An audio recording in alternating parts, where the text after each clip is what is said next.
All right, all right, all right, all right. Shalom, shalom, and shalom, Sister Deborah. Coming with a awesome message. I think this message is more so for me, being so I have received it from the Most High Yah, and I'm hoping that I know that He will support me in this message because He gave it unto me, and He gave it to me. It's me bringing it to you, okay? He gave this message to me that I may know that when He created a lane for me before the foundation of the world, it was a lane that I must run in, not run backwards, not run sideways, not go in other lanes, and the lane on the left, the lane on the right, but stay in the lane in which He has predestined me, ordained me, foreknew me, called me, chosen me to run therein. I began to feel that there's got to be something that's positive in this day. There's got to be something that brings a different energy in this day. But I was checked, and I am grateful, like I tell y'all, that greater is He that is in me than he that is in this world. Because I got a message for you that I was checked and I loved it. I love the idea that I was checked. And the word love is the way you define love. That's the way I feel about what was happening to me and what y'all done to me. Did I expect what I'm about to teach? No. Did I expect what I'm about to preach? No. Because it's not for you. It was for me. It was what I'm about to teach you is not for you. It was for me. But I am so overtaken by what He has shared with me in such a quickening. You know why it was quickening? He knew that He had already implanted it in my spirit. He just gave me a summary. And it's going to take a minute for me to complete this message, but I'm going to preach this time. I'm going to preach this to the housetop. And I am grateful that when I woke up this morning, that all I could think about is what He had said. I woke up with the idea of let me give something to the people that would bring them a sense of joy and a sense of happiness or a sense of gladness or a sense of, you know, light. I mean, not the light that the light, but some sort of gladness. Mm-mm, mm-mm. He said, what time do you think this day is in? Mm-hmm. Come on here. You come on here. Come on here. And what did I have to do? I had to do. What did I have to do? Come right where I'm at today. And with the quickening, He said, pull up your brothers. Isaiah, Jeremiah, and Ezekiel. And if I wanted to pull up other prophets, other men of Yah, to show you that when Yah called you, appoint you and anoint you and ordain you before the foundation of the world, don't let these world mind people change your mission in which your spiritual creator have designed you for, His servant. So at that time, I said, okay, let me go here. I'm thinking, okay, I'm in trouble. He finna really get on me. So I'm thinking I'm going to sit here and he's going to give me something to give you all. Oh, yeah. Said this morning. Let me give you something. And what he had to give me was to show me you in your right lane, baby. You always been in your right lane. And I'm going to show you that. But in the process of it, I want to also say it's many of you all, when I say many, it can be 5 people. I see I will call it many that will come onto this platform and try to listen and take heed and eat of what I'm about to say. It's not for you. He said, tell it like it is, Deborah, not like they want to hear it. Bold. So instead of me coming today in a way that I woke up this morning desiring to, I am grateful that the Father have given me something to run on in, that hardcore boldness that I've been on these devil platforms speaking. I'm grateful for that because I'm wanting to come and give someone something different than what I've been given. And he said, for what? Do you know what time of the day we are in? So what you gonna give him? Something like the other people giving him? You see? So this message is going to be preached to you. Okay? I'm going to try to preach this thing from the mountain of the highest. I'm going to preach this thing because this message is what he gave me. He's not telling me to give it to you, but he's allowing me to give it to you because now he knows it's so rooted in me. Now I get it, which I got it in time past, but he have to keep renewing this old mind of this old lady and not let those on the left and on the right, in front of me and back of me, and all these media and all these subscribers and likes steer me from my lane I'm running in. Because the lane that I have was, is, and shall remain created by God. It's not a lane that make you feel comfortable. Get out of my lane, like I tried to explain to you all. Don't come on this platform trying to ride up in Sister Deborah's lane when you did everything contrary to what Sister Deborah has spoken. Get out of this lane. Get in your own lane. Find your own lane and run in it. Because this lane is not for you. So I'm going to be back at 8 p.m. Central Time. And I'm getting ready to preach this message.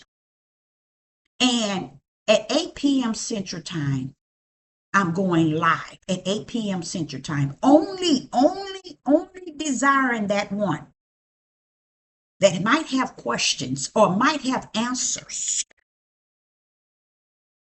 to this message that's about to be preached. Okay? Now, again, the reason why people are not getting it is because they're not getting it from the spiritual realm, first and foremost. See, when he says seek ye the kingdom first, it's because you have to get the first overall and the power therein of what is being said. You have to get it from him, the Ruach, the true teacher. You slide it into the natural and bring it back into the spirit where it belongs. But what people do is they can't do it because they don't have the Ruach that carries that power in them to be able to do that. That's why Sister Deborah can get off of here for a week or two. She can skip a page and make another page. And it's still all well. The power of being bold is the strength of the Father. It's the strength of the Father. And I myself found myself saying so much about the house of Israel and Judah because that's where I know I was sent down to be in the midst, Judah especially. What he showed me today, this morning, it wasn't that I didn't know it. It was that he wanted me to be renewed, to stay in the lane that I was ordained for. So I will be coming. I want to first go to Ezekiel. I want to come from Ezekiel chapter 2. We're going to go to Ezekiel chapter 2. We're going to swing to Isaiah chapter 6. And then we're going to sum it up in Jeremiah chapter 1. These are my brethren. These are what you call my spiritual brethren, you guys. I can't find that here on the earth. I can't find that. Because people are going to and fro, trying to get things in their spiritual realm, trying to create things in their spiritual ways. They don't want to go the way of the spirit. They want to go the route of the flesh, and thinking that they're going to end up in the route of the spirit. One of the greatest thing that the Father gave me for this day, is to know the great falling away. So everything's supposed to fall away, not Adam too. If there's a great falling away in the eyes of Yah in the end days, what makes you think Sister Deborah's supposed to multiply? What makes you think I'm supposed to be getting more of what the world is getting? Subscribers and likes. For what? Mine's is supposed to lessen,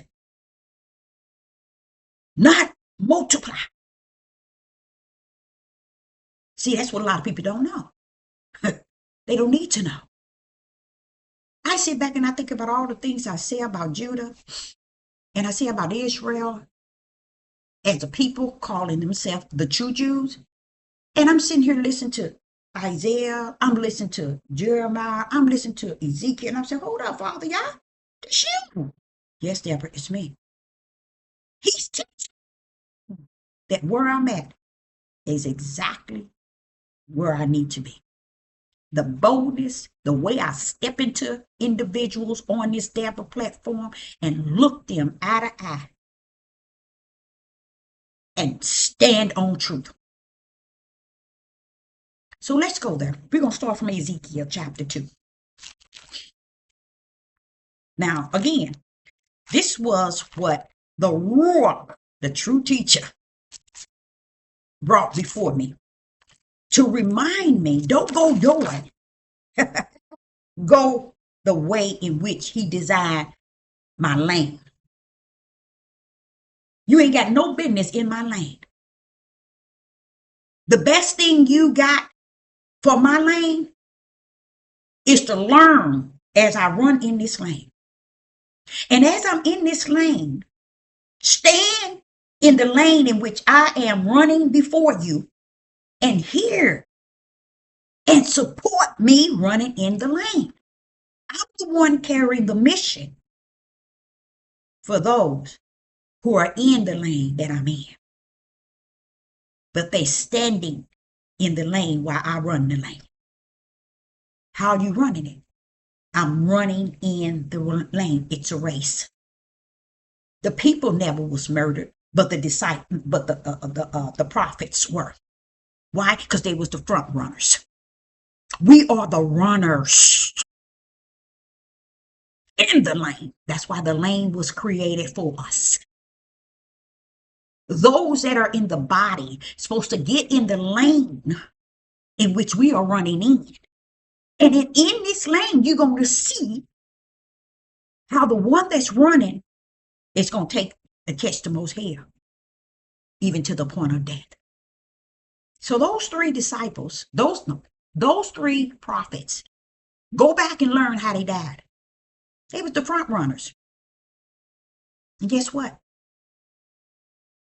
Nobody ran in their lane to support them, nor stand in their lane. You know, if you had 5 lanes and they tell everybody to get in your lane that you want to get into, each lane has an individual at the front of the lane.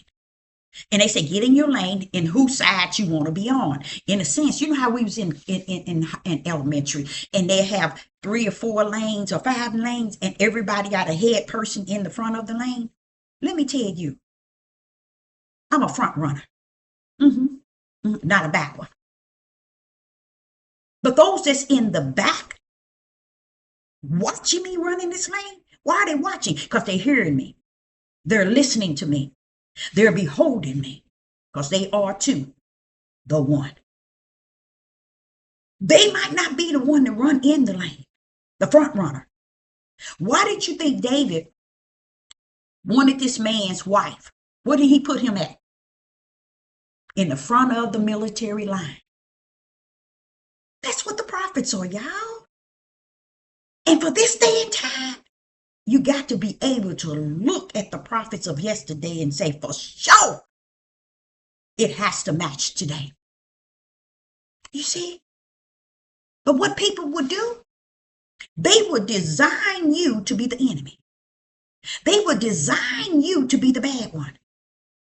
They would design you to be the one that's bad.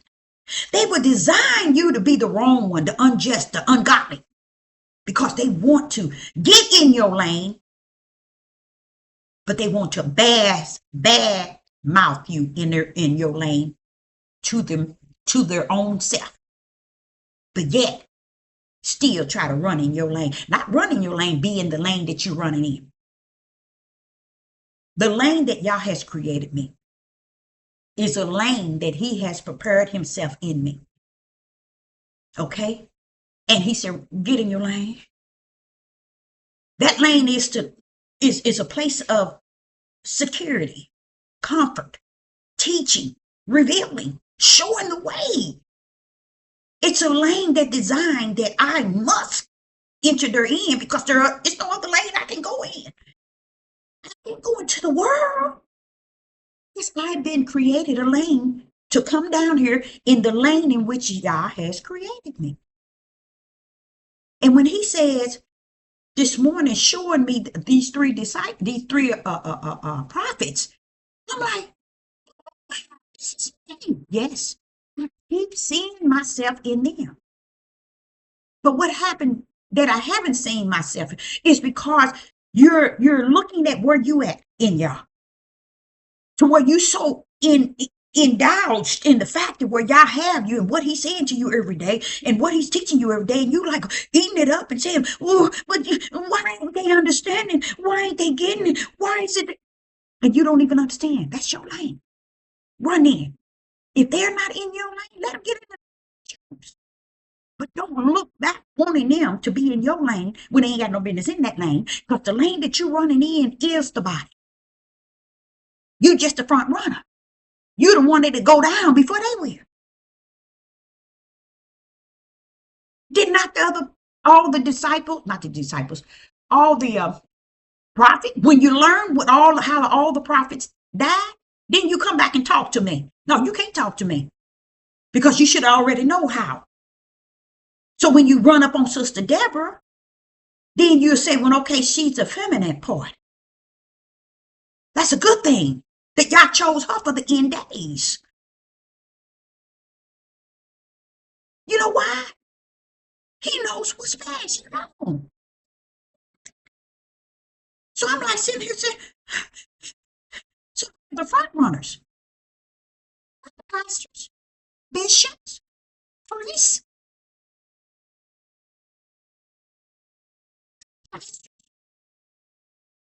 the prophets and the prophetess, we're the front runners.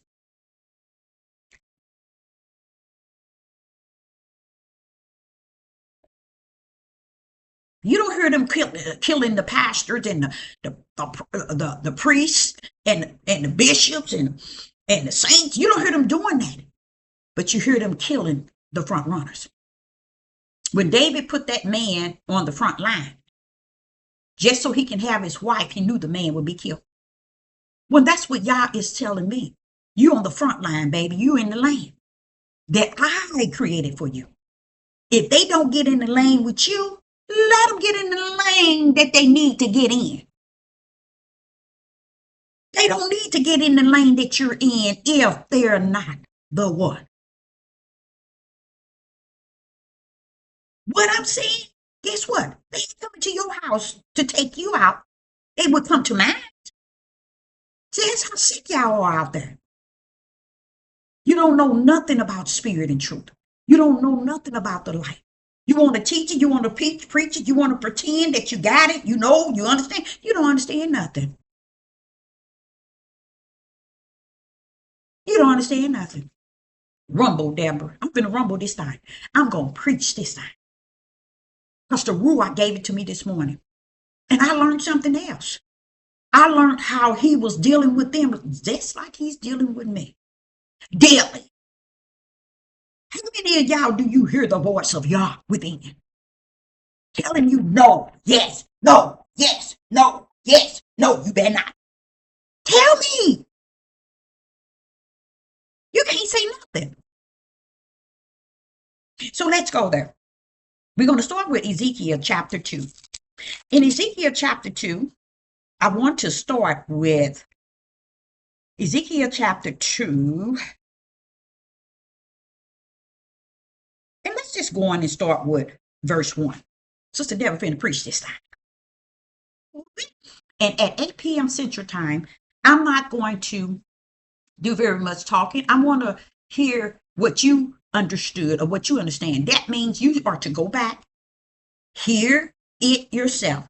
And if you don't want to read it, key it up on is it Google and say read Ezekiel chapter 2 and just sit down and meditate and let your ears hear it. Then go to Ezekiel, not Jeremiah. No, what's it? Isaiah chapter 6. Read, let it read. Then go to Isaiah chapter 6. It's Isaiah chapter 6. And then Jeremiah chapter 1. Just let the whole chapter read to you. This is what the Father gave me. And I was so happy. Because just like he says, the time that we're in is worse than yesterday. I learned that even greater today. Oh, yes. Oh, yeah. Let us go to Ezekiel chapter 2. And he says, and he said unto me, the Most High Yah said unto Ezekiel, Son of man, stand up. No, stand upon thy feet, and I will speak unto thee. Get up. Standing is a form of saluting. Stand up. You see? And he said to him, and I will speak to thee. Could not he speak to Ezekiel lying down? Sure he can. But he wants you to understand the way that they designed this book is for you to not to see the spiritual realm working in the natural body. You see? So I want you to pay attention to, he said unto me, Son of man, stand upon thy feet. So we know that Ezekiel was lying down. Get up is really what he said. Get up. And I will speak unto thee. Then in verse 2 it says, and the Spirit entered into me. See, we're believing that the Ruach came the day of Pentecost in Acts. But when I was hearing David say the things that he was saying, and then he was talking about the Spirit, I said, hey, wait a minute, David. You mean the Spirit? See? You can't know these things unless the Ruach itself come in you, live in you, and teach you these things.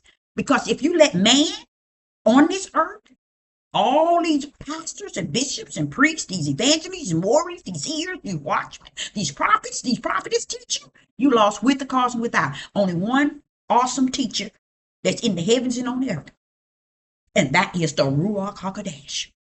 That's the main teacher and the only that's going to get you where you need to be. But if you choose to go in all those other lanes, go. That's where you belong. Okay? So in Ezekiel chapter 2 and verse 2, it says, and the Spirit entered into me when he spoke unto me. See, he didn't speak to Ezekiel from the outside. He spoke to Ezekiel from the inside. Stand up. And then he said in verse 2, the Spirit entered into me when he spoke unto me and set me upon my feet. He wasn't playing. So I'm just taking you to the rim where this book can't bring you to. This was no play. This was no, hey, come on, baby, come on, let me teach you. Like people want Sister Deborah to teach them in a delicate and easy. I can't teach you that way. You too ugly. And you're going to find how ugly you are. You can't be tall. You're too ugly. That's why Sister Deborah had to come to where you at. Not where you think you at. I have to go to your ugliness to teach you. Praise the mighty God. Ooh. Where is that ugliness? It's where y'all know. Y'all know it is ugly. And we're going to get into that. I'm going to preach this time. I know I ain't going to teach it. I'm going to preach this time. So here you go. In verse 2, Ezekiel chapter 2, verse 2, and the Spirit entered into me when he spoke unto me, he set me up upon my feet, that I may hear him speak unto me. Look how he did that. Didn't I just tell y'all? When I woke up, I was laying in the bed talking about, what, Father, give me a message that I can speak to the people in such a critical time as this, that can ease their spirit, that can comfort them, and that can ensure. No, you ain't. You ain't finna give them people nothing. Look at all that you done given them. And look how they see you. They don't see you no better than they see the world.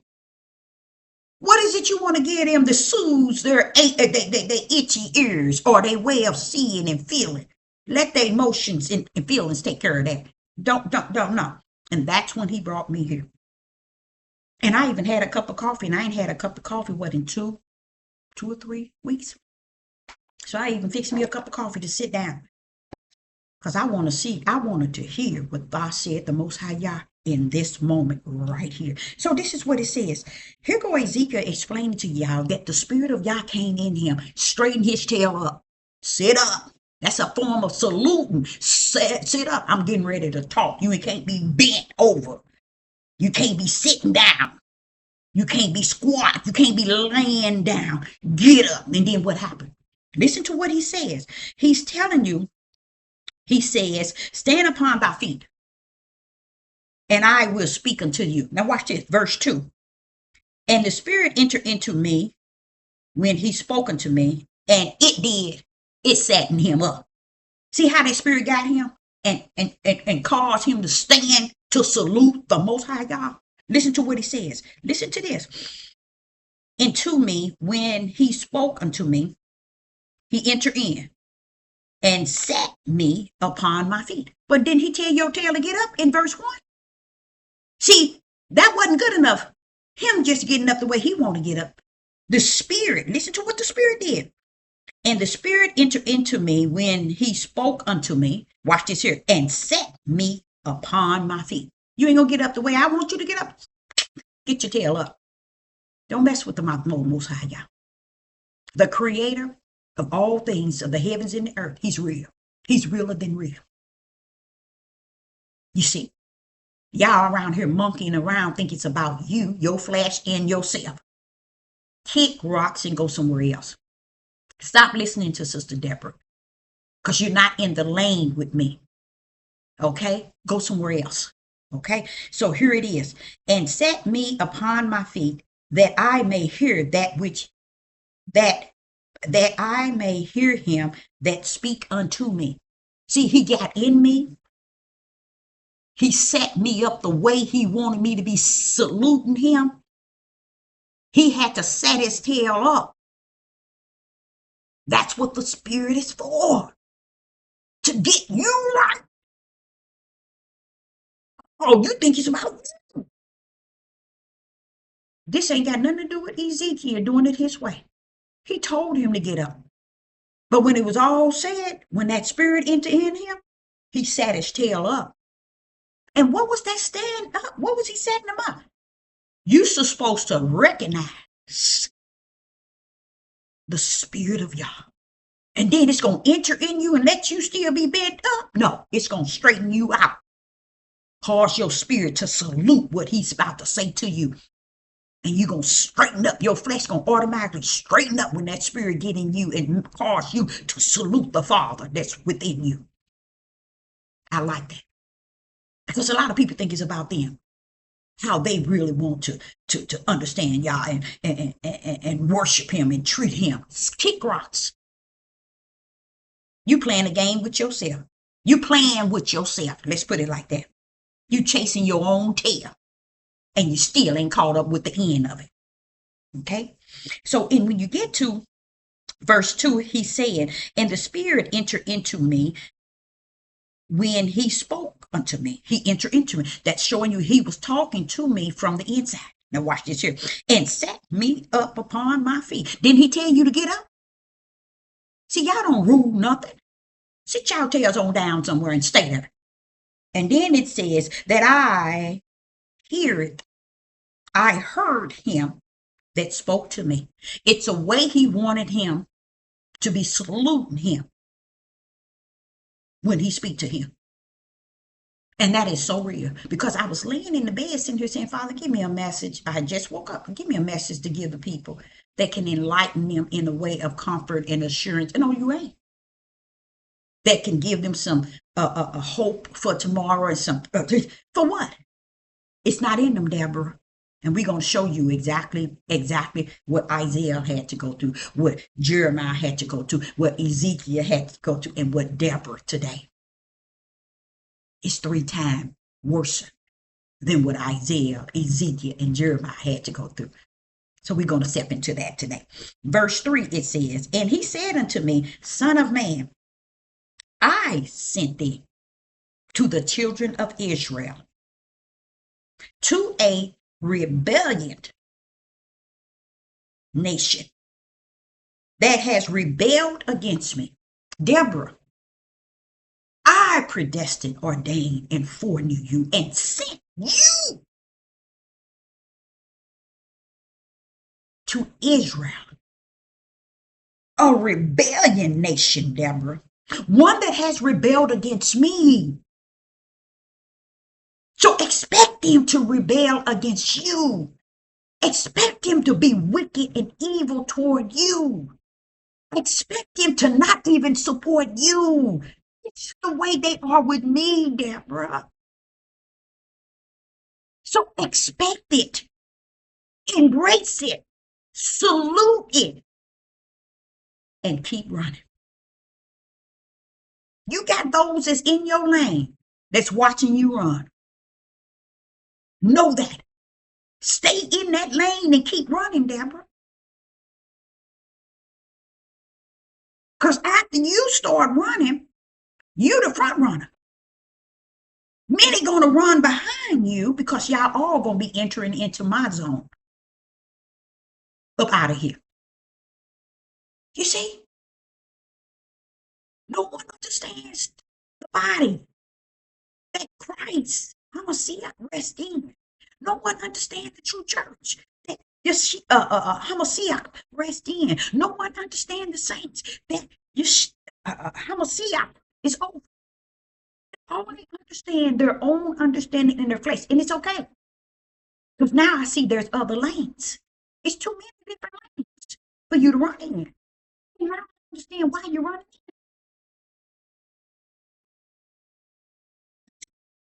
Verse 3. We in Ezekiel chapter 2 and verse 3. And he said unto me, Son of man, I send thee to the children of Israel, to a rebellious nation, Deborah, have I sent you to, that has rebelled against me.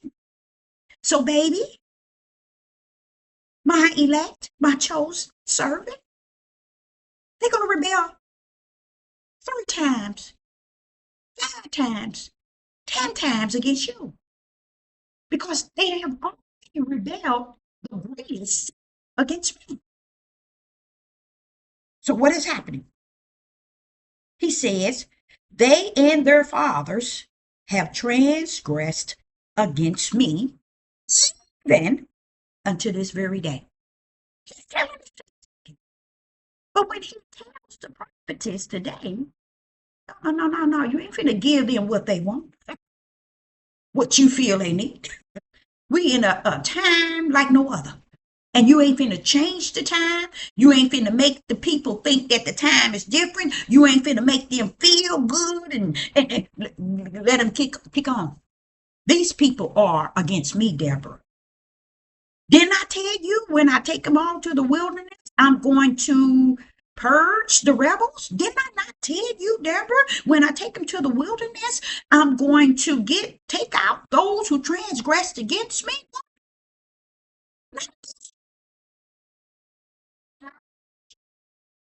They first have rebelled against me. And when they rebel against me, you ain't got nothing but rebellion to look for in them. Praise the mighty God. So he began to show me through Ezekiel, my brothers. Now, when I'm sitting here and listen to it, it says in verse 3, they and their fathers has transgressed against me even unto this very, very day. Do you understand? So I give them a message that make them feel positive, that makes them feel good in the energy of like they got some sort of light bright. Rebelled against me, and they support me in the things I told them to do and how to do it. Know that you are from me.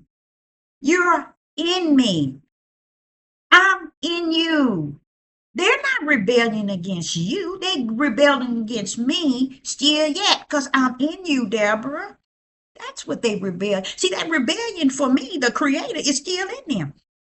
So you like that, Deborah, they rebelling against you? No, baby, they rebelling against me that is in you. Mm-hmm. So he began to tell me they transgressed against me, even to this very day. Into the year of 2025, y'all is sending a message as he did back then. And what was beautiful, I'm going to get to there. I can't wait to get to it where things are saying. Let me just leave it alone. Now let's go to verse 4. In Ezekiel chapter 2 and verse 4, for they are impotent children and stiff-hearted. That's your heart, y'all. He's hard. Real hard. Didn't I tell you? People are going to return back to really who they are. So when you saw that wheat and that tare being separated, the tare was returning back to their original self. So when they stiff-hearted, that's it. They're going to live and die stiff-hearted. So what? They didn't join in. Look how the tare grew with the wheat. So they could portray to be righteous, the light, the spirit and truth. Oh, I'm in there. I'm a servant of Yah. I'm a this and I'm a that. But when Yah tore the tare from the wheat, the tare has no other way to go but back to where its original territory. But the wheat, the tare cannot come in the midst. So when you hear me talking, 99.15 billion don't understand a word I'm saying. But that's the way heaven orchestrated it.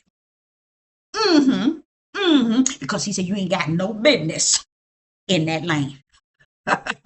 So let me make room because of the day that we're in. You can go on your way. So here, listen to verse 4. Ezekiel chapter 2 and verse 4. For they are impotent children and stiff-hearted. Stiff-hearted. You can't change that heart, y'all. You can't change nobody that's stiff-hearted. You can't do that. You can't do that. How many times you been on here trying to get them to see the light, to understand spirit and truth, and how they are supposed to be able to be within the body, working with the body, supporting the body. And they out on the outside supporting themselves, thinking they themselves is the body, and they don't need nothing else. You see? Listen to what he's saying to my brother Ezekiel. This is why he said, what kind of message you want to get him today? Okay? So in 4, he said, and they are impotent children. Now, I looked up that word, impotent. I hope I'm pronouncing impotent children. And when I looked up that word, let me see, alone, you know what that means? They are difficult. They are cruel. They are stubborn. They are hard. And they are harsh. All of these words in which Yah is telling Ezekiel. Now, y'all don't understand what's going on. I know you don't. Because you're looking at me right now, cockeyed. Because you're the brick wall. Trying to listen to something. A brick wall can't hear. A brick wall can't talk. It can't move. It can't understand. It can't feel. So yeah, you're going to be looking at me. All cockeyed. Now listen to what it said. Let me take you out to where what he's doing. Ezekiel is silent. He's the prophet. He's silent. Yah is telling in him. He's in him. He's the spirit in him. Telling him what kind of people they are. So what makes you think Sister Deborah can't step into you?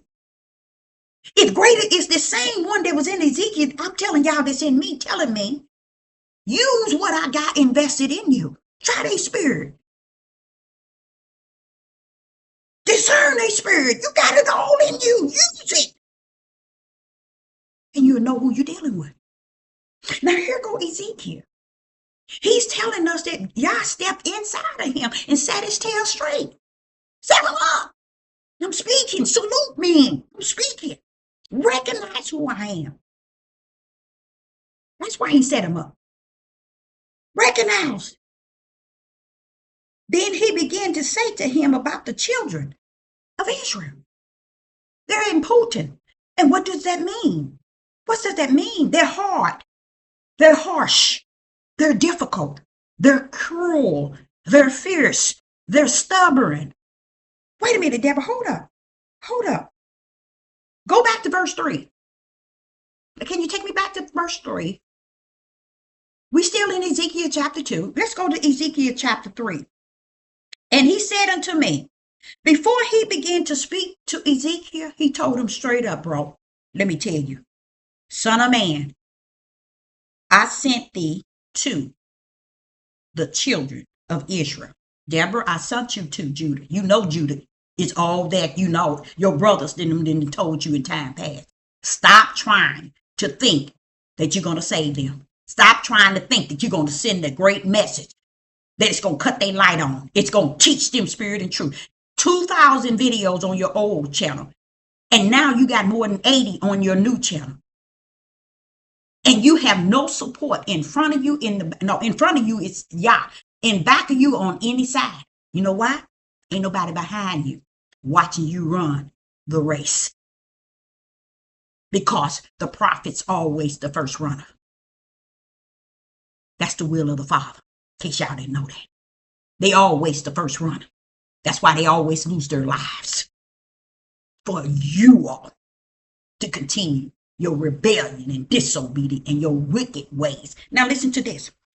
Verse 3, he said to Ezekiel, before he even started talking to Ezekiel, he said, in verse 3, Ezekiel chapter 2 and verse 3, and he said unto me, son of man, I send thee to the children of Israel. Watch this here. To a rebellion nation that has rebelled against me. So he's telling Ezekiel, so what I send you to, what did he send Ezekiel to? From what? From the kingdom. He was predestined, ordained, and foreknew, molded and shaped for the position he's about to run in. Same thing I've been trying to say. All this me trying to say, all these videos I'm sitting here constantly saying, see, it alone should speak to many out there, but it's not, because they're not allowed to run in that lane.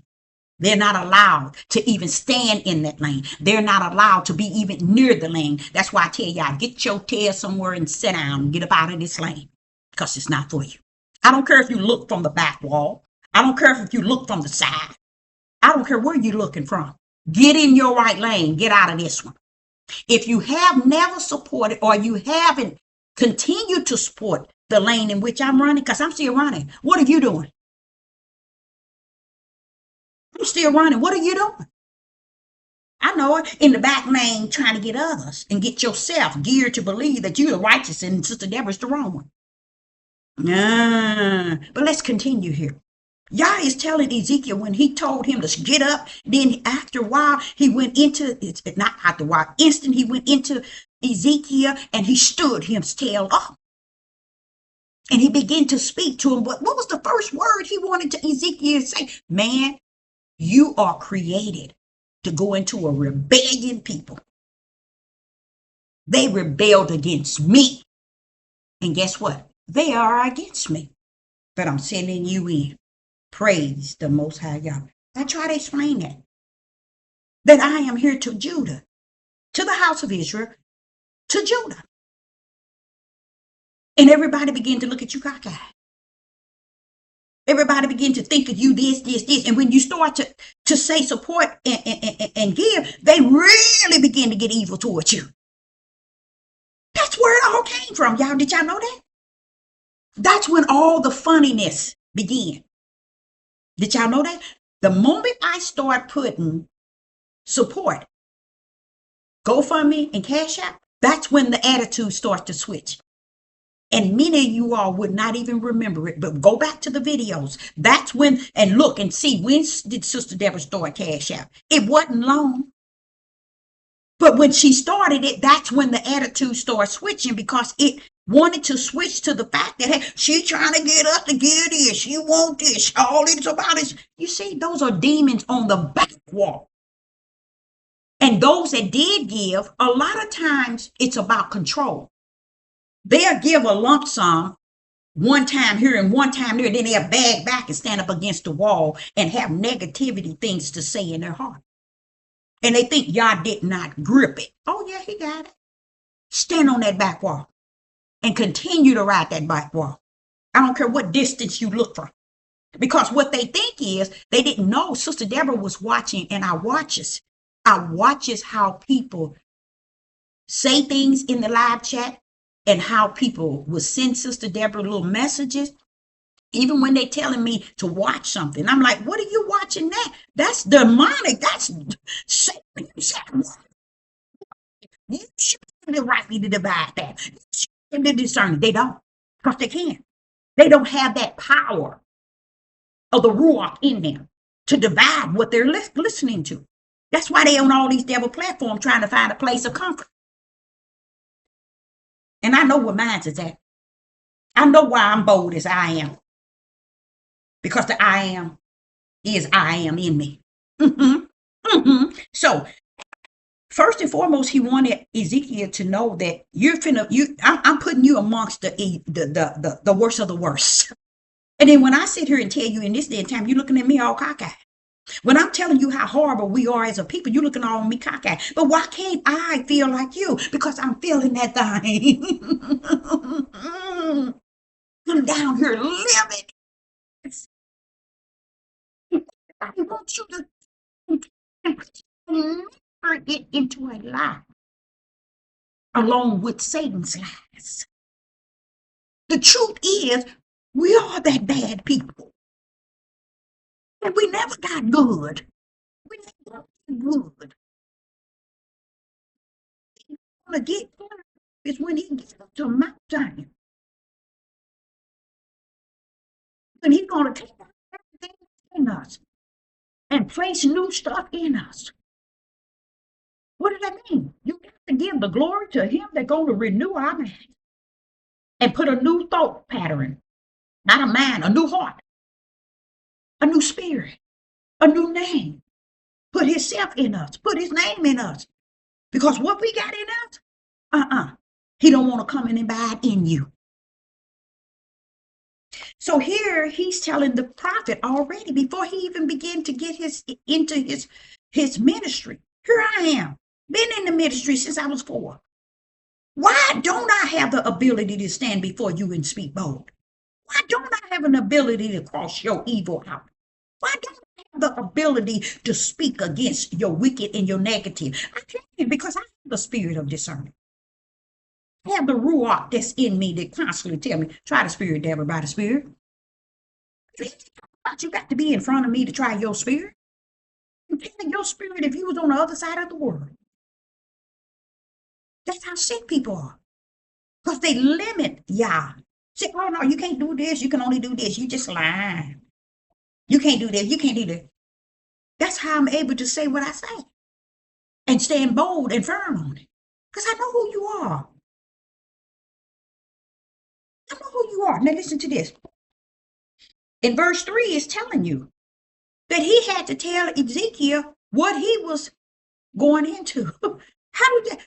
Hey, wait a minute. Ezekiel, he told you from what you was going into.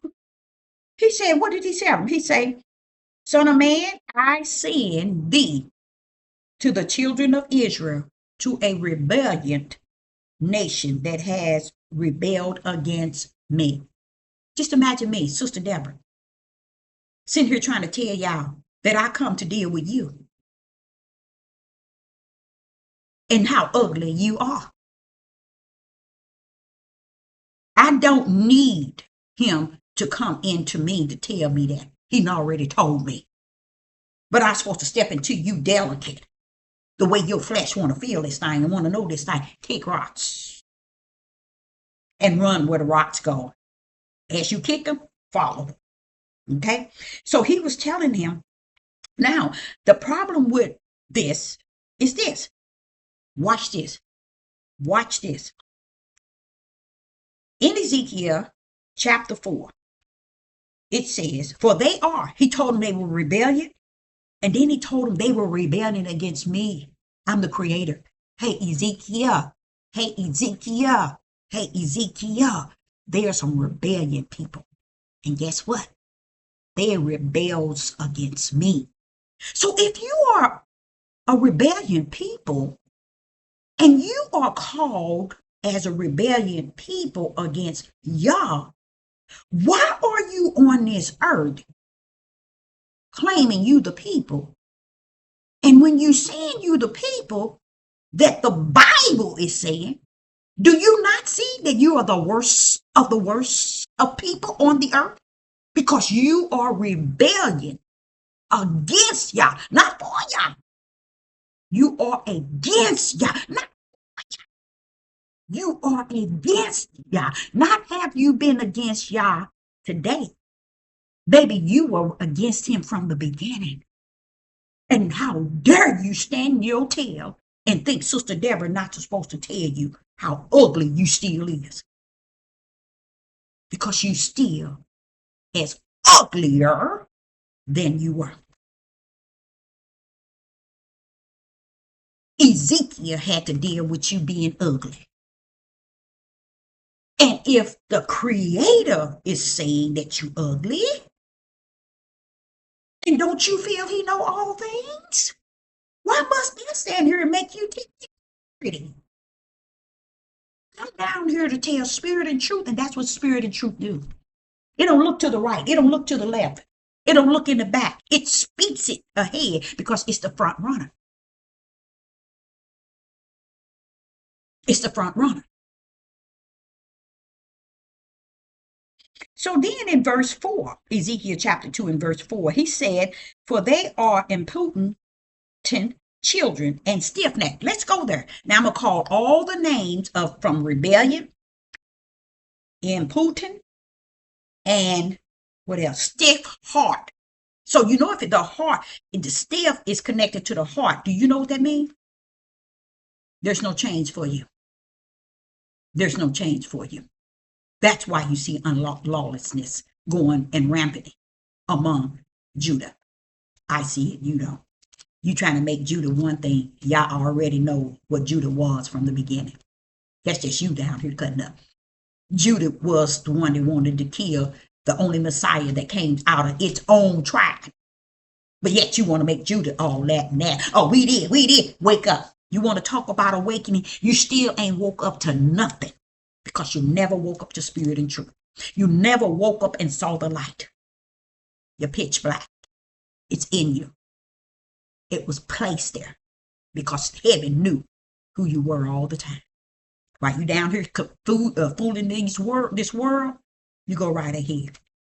I know my purpose. It lines up with all the prophets. Okay? So what happened? So let's take all these things the Spirit of Yah is saying to Ezekiel. He's telling them, Ezekiel, they are stiff-hearted. What do that mean, Deborah, in Hebrew? What do stiff-hearted mean, Deborah, in Hebrew? They are cruel. They are difficult. They are fierce. They are hard. And they are stubborn. What do impotent mean in Hebrew, Deborah?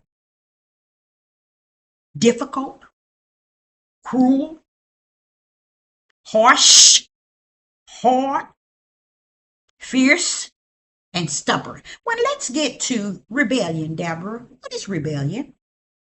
Disobedient, bitter, rebellion, very rebellious. Just put all that together. Oh, he ain't finished yet. You see? And then you stand here and get on this platform where Sister Deborah is at, which is the bold servant of the Most High Yah. The light where spirit and truth is being spoken. And think that you're supposed to get on here and support your fleshly desire of understanding.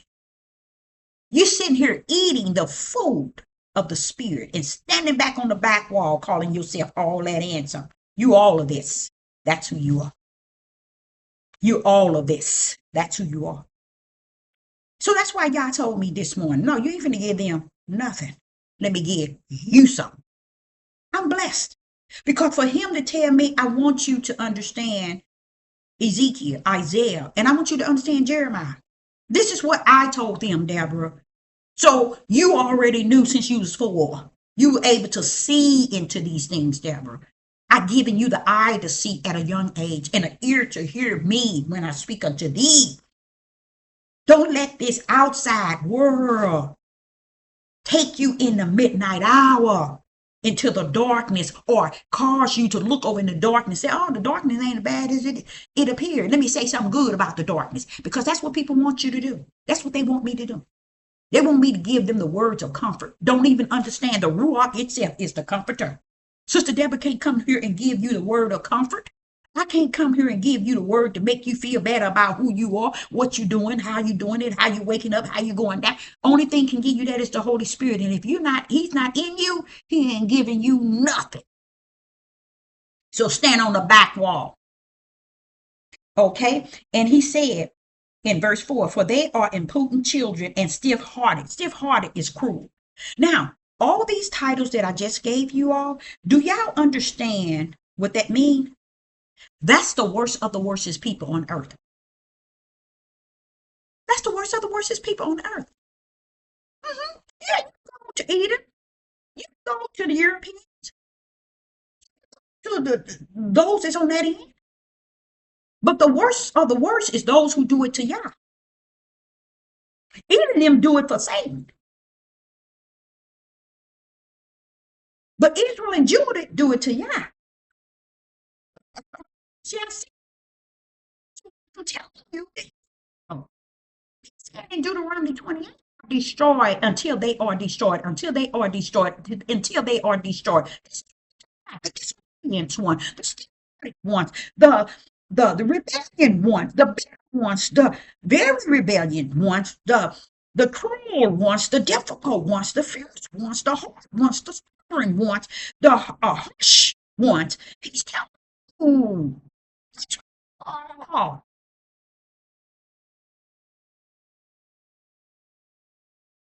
so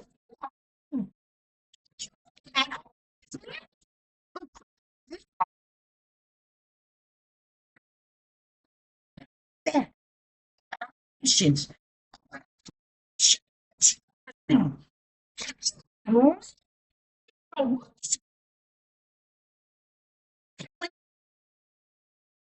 The level of your flesh, from the level of your spirit.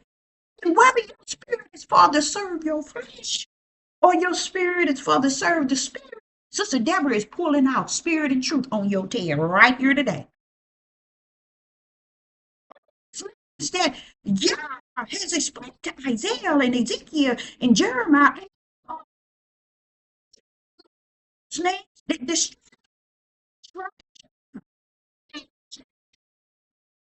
oh, and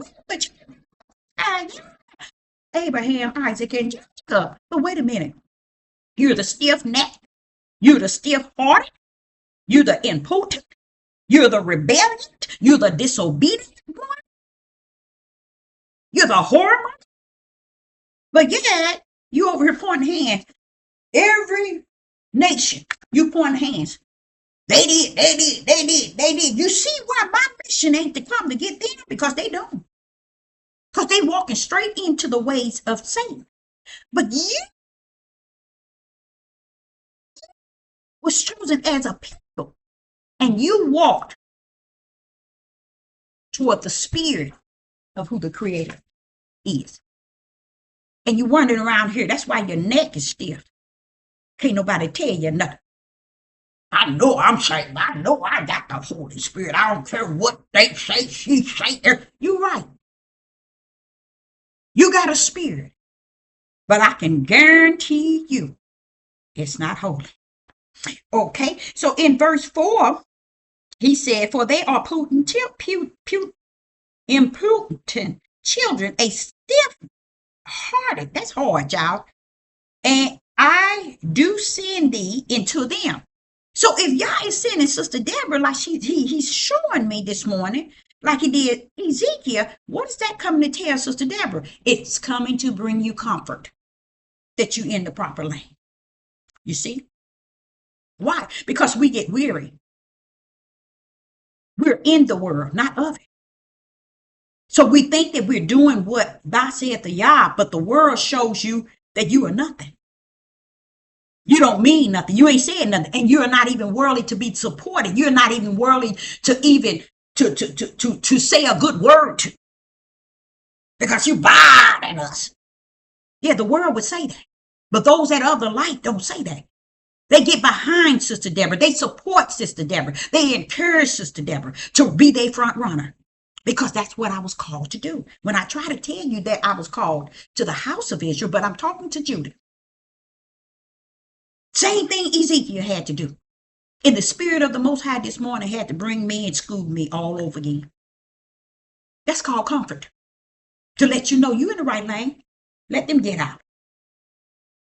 So when I speak to you about being a brick wall, and I'm speaking to the brick wall, when I speak to you about being on the back wall, that means those who gets on here and be looking and be on here all the time trying to look and hear, what are you hearing and looking for? If you didn't have no support for Sister Deborah, kick rocks somewhere. Because what happened is their support turned in to wickedness and evil thinking, evil and wicked feeling. Why?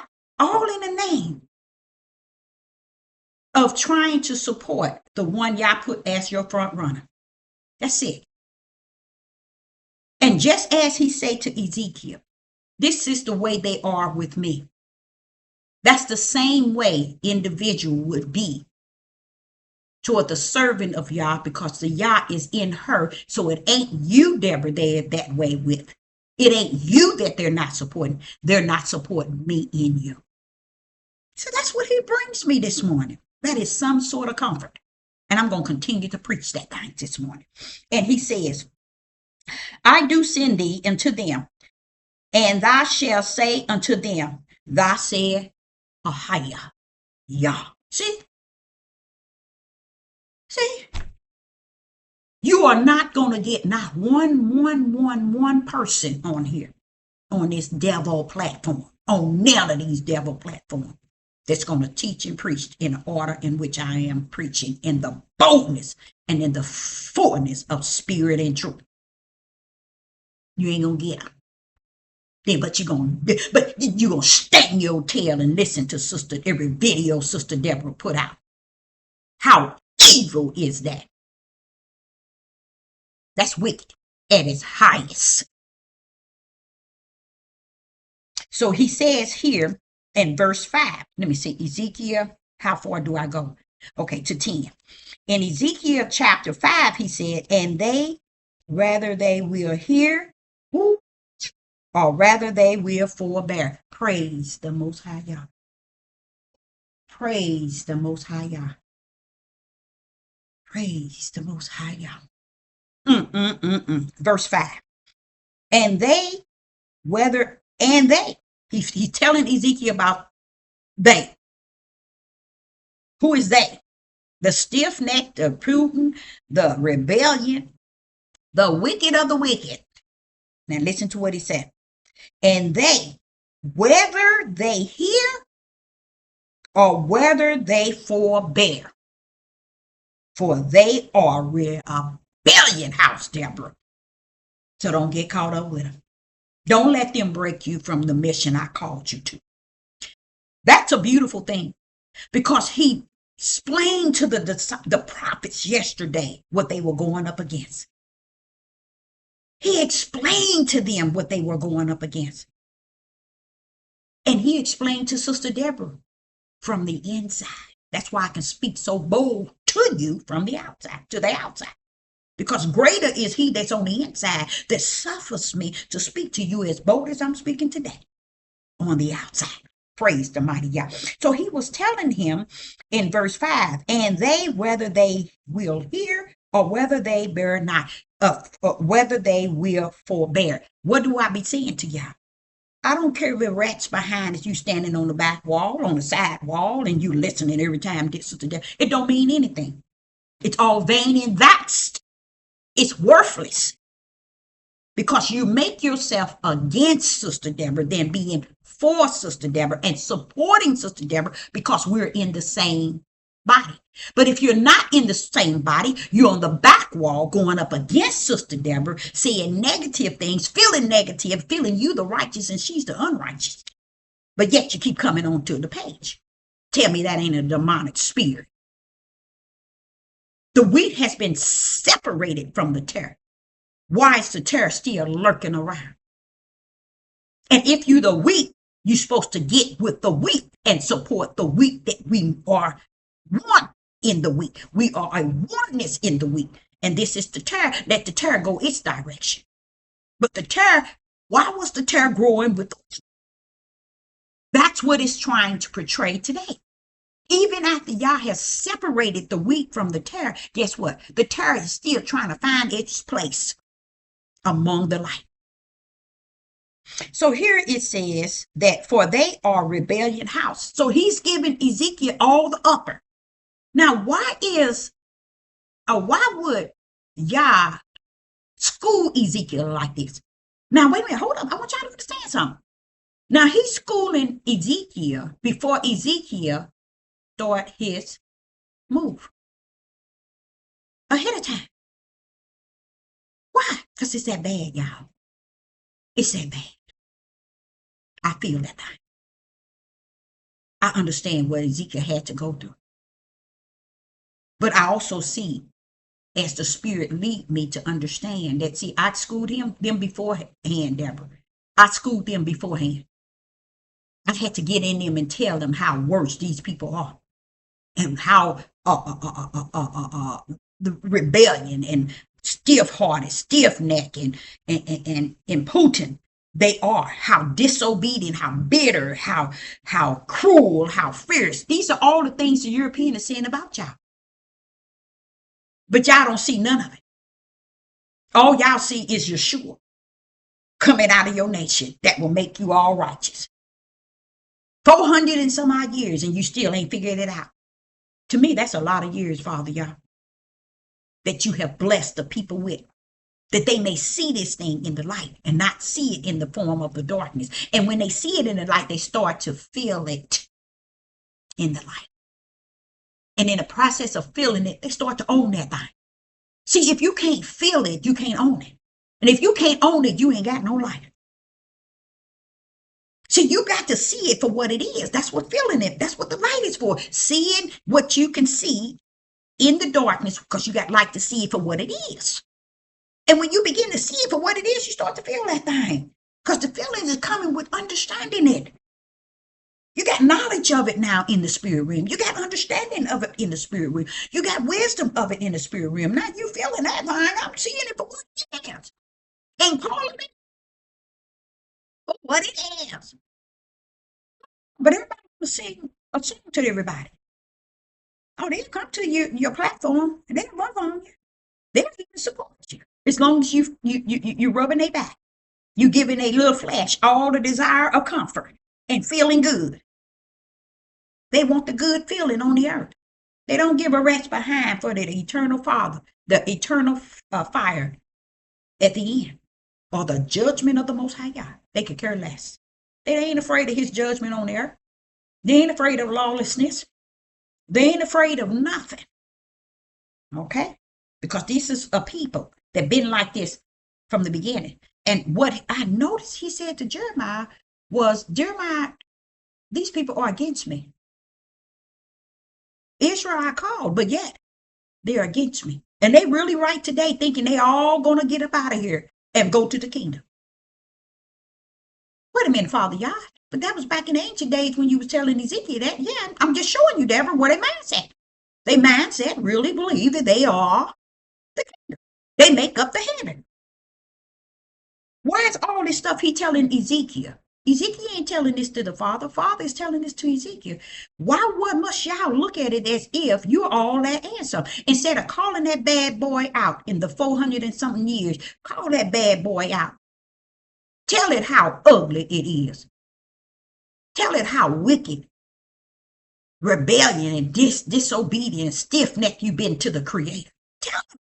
Oh no, devil, don't say that to us. We ain't like that. That ain't us. We in there. We listen to you and we in there. You ain't in nothing. You in your flesh. You in yourself.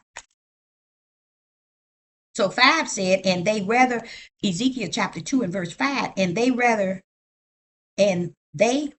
they will hear or whether they will forbear. That's me. That's me all over again. I tell y'all, I don't give a rat's behind. Back up and back out. For they are a rebellion house. House is trying to tell you as a whole. Yah is putting Israel and Judah as a whole.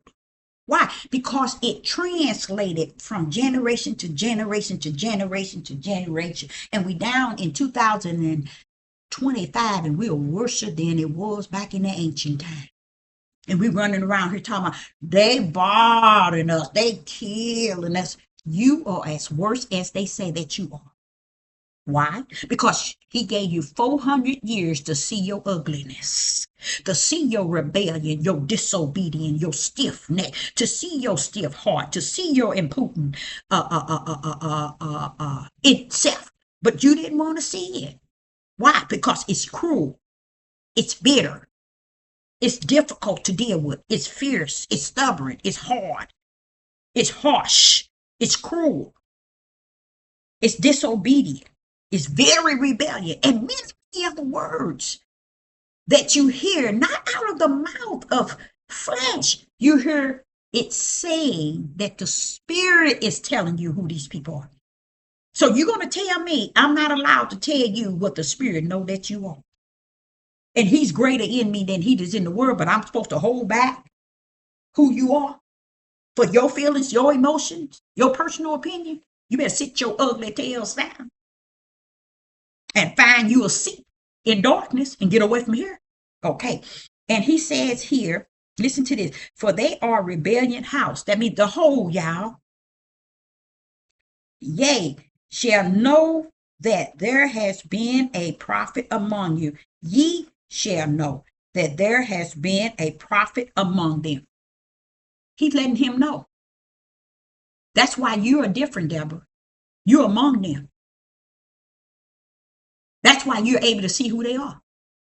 You're able to practice the gifts that I've given you to know their spirit. You're trying the spirit by the spirit.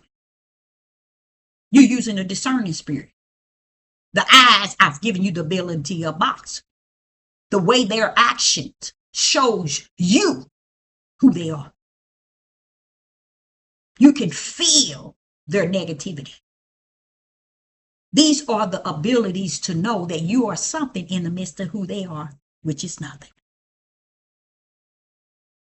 You see? So sit your tails down.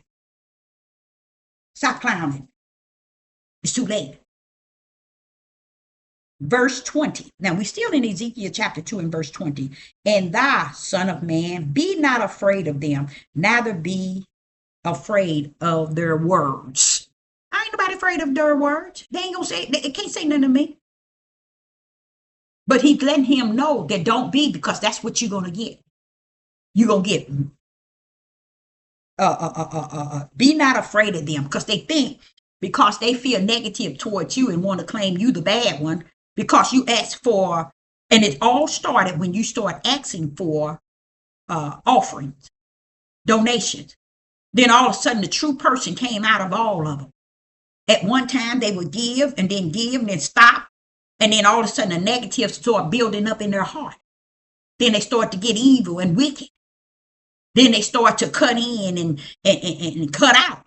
Go, sit down somewhere else. Have a seat somewhere else. Don't sit at my lane, in my lane. So it says, neither be afraid of their words, fault, bristles and thorns, be with it. And thou doest well among the scorpions. See? Now he calling them scorpions. See? He calling you now scorpions. He calling you now scorpions. You see, while you running your tail around, he ain't saying Satan. He ain't saying demons. He ain't saying devils. He said Israel. The house. See, he's saying rebellion because of sin. He ain't saying you disobedient because of sin. He's saying you still neck because of sin. He's saying you still hard because of sin. He's saying you're ugly because you are who you are. Satan just plays a role in it afterwards, getting you to go up against Yahs. But you ugly. You are ugly people. And I can stand here and tell my prophet really who you are. That's what he's doing. He said, put up to tell him.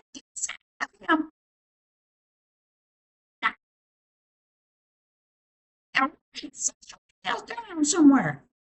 And then he said, be not afraid of their words, nor be dismayed of their looks. Because see, Judah, I know for a fact, Israel too, because it says it. But Judah got a way that they think you're supposed to be fearful of them. And they look. They can't go nowhere and come together for nothing. Not even a funeral on 9 days without killing and shooting. They can't go to a family reunion without killing and shooting. They can't even go over to visit their moms or their grandparents without killing them. Don't come to me. Don't step into me. You're on the wrong platform. Get somewhere and sit down. Be not afraid of their words, nor be dismayed at their looks, though they be a rebellion house. There he go telling this man. Look how the Ruach is speaking in the spirit of this man, telling them how ugly Israel and Judah is. Now, does that match the Israel over there? No, it doesn't. Because the Israel over there is who they are with Satan. But you, house of Israel and Judah, you're like that with the Creator. See, they can't figure that out. Now, one of your ugly selves can figure that out, can you? He's telling his servants that he sent down here how ugly you are as a people. Now, I'm down here telling you the same thing, and you might be, oh, she said it's not about us. We did, and the white people did it. You can't say about them. But I can definitely tell you, messing with my father. You don't get it. The reason why Sister Deborah stayed in this, because she's doing it against the Holy Father, the Creator. They ain't doing it to him. That's who they are. They come to serve Satan. They being on that end. But your tail come to do it toward you. You're not doing it towards Satan. You're not doing it Satan. Oh, I'm gonna preach this thing. You're doing it against the Creator. Stupid people.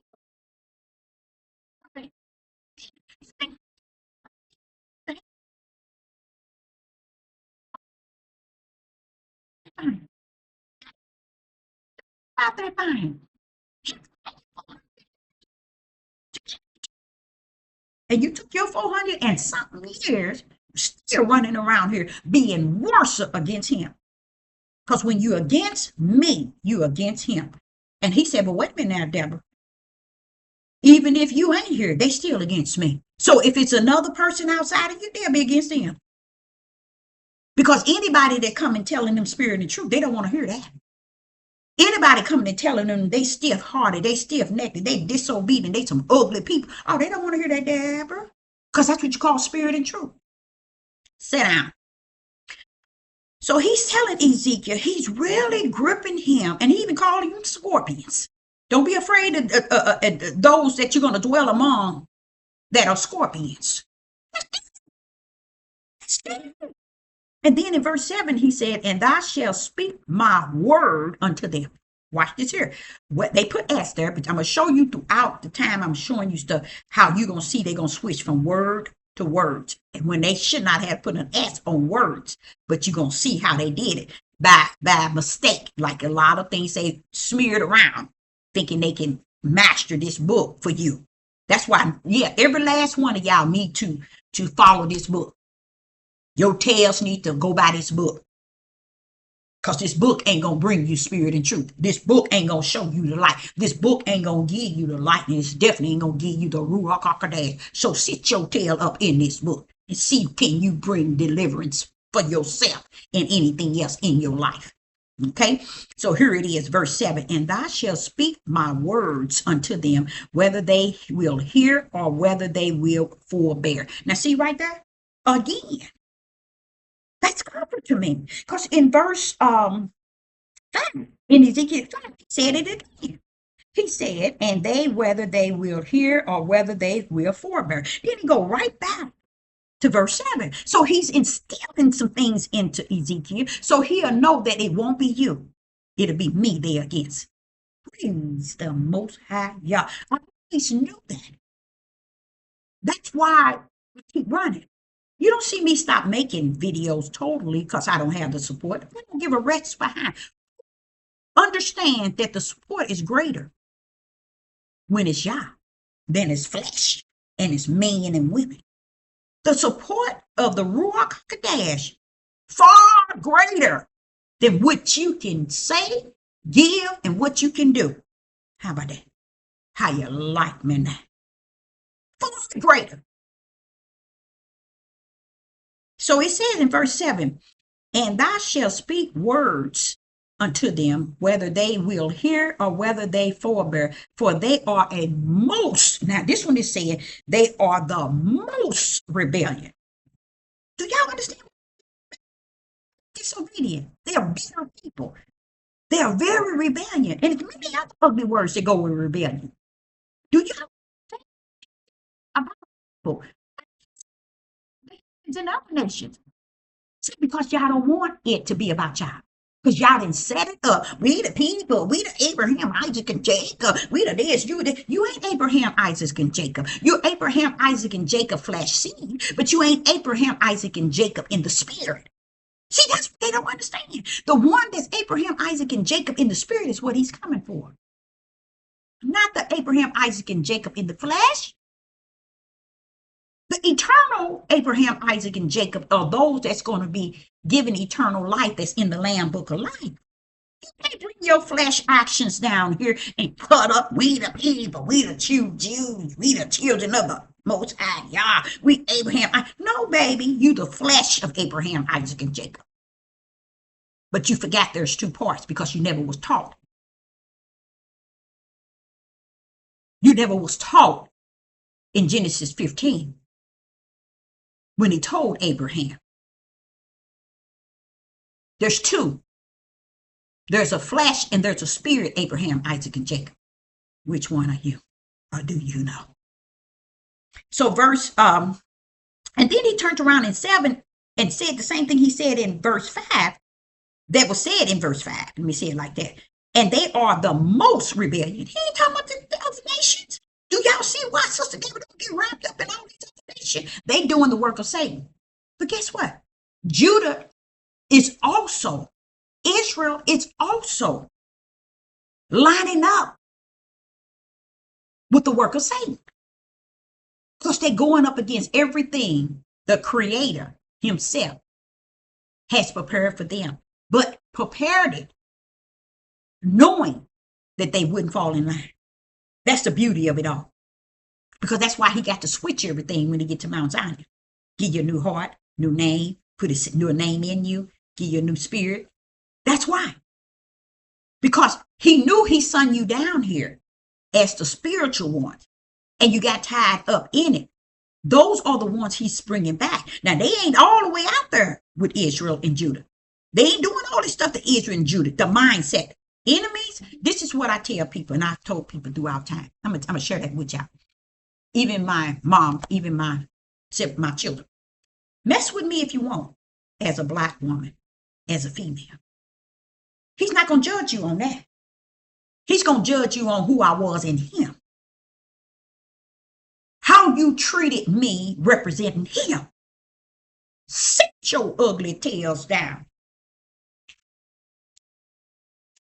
That's what he's going to get you on. So you look at me all cockeyed in the flesh as a female that says and knows she's a prophet. You can see me and say what you want on that back wall, on the side wall. But when it all said and done, he's going to judge you based on the one he sent down here to represent him. If I sent her down here to represent me, and you're trying to treat her as if she's flesh like you, tell you what, I'm going to measure you based on her. Ezekiel, Jeremiah, and all was sent down here for nothing, to get killed for nothing, so that you can walk with him. You fools. You are fools. He gonna send his specialties down here on the earth. They gonna get ridiculed, prosecuted, looked at, beaten, and murdered for you to go. Israel, I'm Abraham, Isaac, and Jacob. I'm in there. But you can bring out to minister the word. But you're gonna treat them like they the devil, so you can feel good on the earth as flesh. He gonna measure your bad tails by Deborah in the spirit. That's the beauty of it all to me.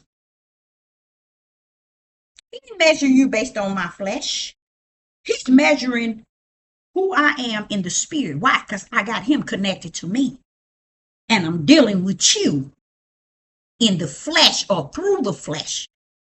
And you thinking you dealing with the flesh, and you can do what you want, say what you want, feel the way you want, and have that wicked negative vibe in you regarding me. That's okay. That's beautiful. That's identifying you, that same one that he told Ezekiel, Jeremiah, and Isaiah, the hell-bound ones that's going to give them hell, even to the point of killing them. So sit your ugly tails down. You're ugly as ugly can be.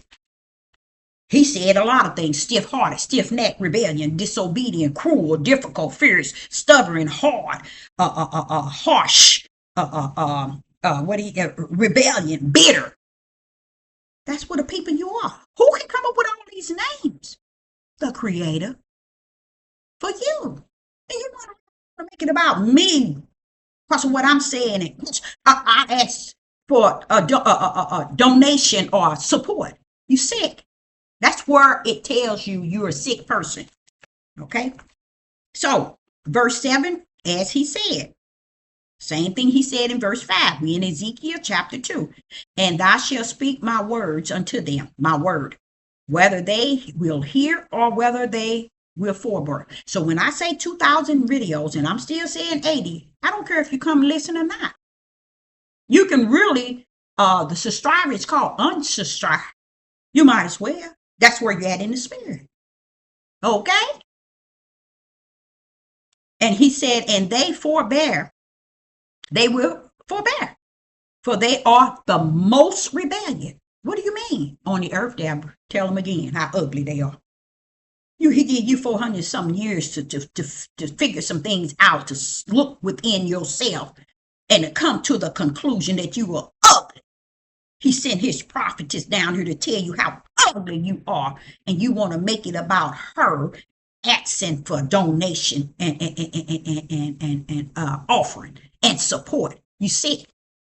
You sick. Stay back on that back wall or on them side walls. It don't matter where you at. Like he's telling here, they ain't hearing no way. So verse 8, it says, but thy son of man, hear what I say unto thee. That's beautiful. I can feel that thing. I can feel that, Ezekiel, because that's exactly how I feel. I listen to Yah, the I am that I am, the all-powerful one, the all-great one, the all-excellent one, the all-perfect one, the all-wonderful one, the all-knowing one, the all-awesome one. There's no way I'm going to be listening to y'all tales over him. Sit down. And it says in verse 8, but thy son of man, hear what I say unto thee. But thy, listen to this, be not thy, he's telling Ezekiel, be not thy rebellion like the rebellion house. Open thy mouth and eat that I give thee. What did I tell y'all? How many times I get on here, if not every day, telling you that Yah is constantly giving me something every day. Let's take, for instance, your flesh. Many majority people eat 3 times a day. Some eat 2, but the majority eat 3 times a day. But what did I tell y'all? Since you've been on here and you've been following Sister Deborah, I tell y'all, Yah gives me something every day. And you will look at me cockeyed as if that's impossible. Oh, he ain't giving it to her. She just teaching it. She just said, no. I don't have to answer to you. You ain't nobody. Here he's telling Ezekiel in verse 8. Ezekiel chapter 2 and verse 8. But thy son of man, hear what I say unto thee. Because he's in the inside. Remember Ezekiel said his spirit came in him? Okay, watch this here. Be not rebellion like the rebellion house. See, what y'all don't understand, the prophets of the Most High Yah don't have to be, and not don't have to, are not like the prophets that you see on YouTube, Facebook, Instagram, Patriot, Rumble, Twitter, and all these TV shows. Those are not the prophets of the Most High Yah. Okay, he says here, verse 8, be not thy rebellion like the rebellion house. Can I be in the house, but be not rebellion like unto them? For sure. I don't have to be rebellion, but listen to who he's saying it to. His front runner, his prophet. He's telling them, I know they all rebellion in the house. But you, Deborah, get in your lane. Get in your lane. You ain't finna be rebellion because they rebellion. What do you mean? Stiff-necked, rebellion, disobedient? They're hard of hearing. They're hard of listening. They're hard of following rules. They're hard of being obedient. They don't follow nothing. They bitter, Deborah. They very rebellion. They difficult to work with. That's why you can't tell them to donate or not donate, to support. What's the sense? This is how they're hard. It's hardened, Deborah. They're harsh. They're difficult. They're cruel, Deborah. They're fierce. They're stubborn. These are all the things that Yah had told us that we were, and we standing on the earth today claiming that everybody else is worse than us. All because the 400 years, we never got it. We never got spirit and truth to know that we were the ugliest one. That's why I said these three young men that be on there supporting this world and the Europeans and talking about, can't nobody talk about Israel nor Judah but Deborah. Deborah can talk. I was sent from the heavens to speak with boldness toward, against, and with the house of Israel and the tribe of Judah. Hello. Okay. So here he's telling Ezekiel, don't be rebellion like the house of Israel. What did he say before that? He was telling him, hear me. I ain't got no business on here hearing you. You ain't talking about nothing. I've been on this here devil platform all these years, and I had a couple of people that's able to tap into what I'm saying. Outside of that, that's too many years. And people still out there lollygassing. They come on 1 minute, they might kind of somewhat 10% understand. They come back the next minute, 1% they can understand. And come back the next minute, they back down to 3% understanding. You be wondering, well, what the rest you talking? Who are you talking to? The brick wall. You're talking to people who keep coming on here. They know that there's something, but they ain't gonna support that something. Their hearts are that hardened, but they get on here every time trying to listen, trying to hear what you got to say. Hopefully this video will show you the door out. Show you which way the door is, where you can go out. Because I think it's about time you do that. This is here going to preach today. Sister Deborah going to preach this thing. Okay? So what happens? But the Son of Man, hear what, this is verse 8. I say unto thee, be not rebellion like the rebellion house. Just because I'm in the house, I don't have to be rebellion like you are. I don't have to be disobedient, stiff-necked, don't follow rules, don't follow regulations, cruel, hateful, fierce, difficult, harsh. I don't have to be like you. But I tell you what I will be. All that is in me, the Ruach HaKodesh, a speaker on his behalf. Okay? So he said, open thy mouth and eat that I give thee. See, I told y'all, every day I get up, or even in the midnight hour, he would come and he would talk to me. He always teaching me something new. And I told y'all that. That's just like getting a meal every day. Now, one of y'all tells can say you get that. But then you look at me all cockeyed. You look at me and judge me. I think it's a beautiful thing you judge me. I really do. Because judging me means that tells you who you are. At least it should. Will it? No. Because you put yourself somewhere you ain't. That's why you can sit and tell me that I ain't who I'm supposed to be. All in the name, because you can't support. You wants to put me in a hole where you are in the hole at. And it don't have to be a financial, but it be a spiritual, mental state of mind. That's where you need to remain. Okay. So I like him schooling Ezekiel on how to not follow the rebellion house of Judah, the rebellion house of Israel. You see, he's letting them know you don't have to be like that. You ain't like that. So you don't have to be like that. So don't. And then he tell him, and open thy mouth and eat that I give thee. Speak what I have given thee. I given you food. Speak it out of your mouth. You eat it and then speak that thing out. But no, everybody wants you to say what they want, their flesh want to feel. Sit your tail down somewhere. No, don't sit your tail down somewhere. Go somewhere else. Ezekiel chapter 2 and verse 9. And when I looked, behold, a hand was sent unto me, and lo, a roll of a book was therein. Verse 10, and he spread it before me, and it was written within and without. And there was written in lamentation and moaning and woe. So he's showing him how it is already written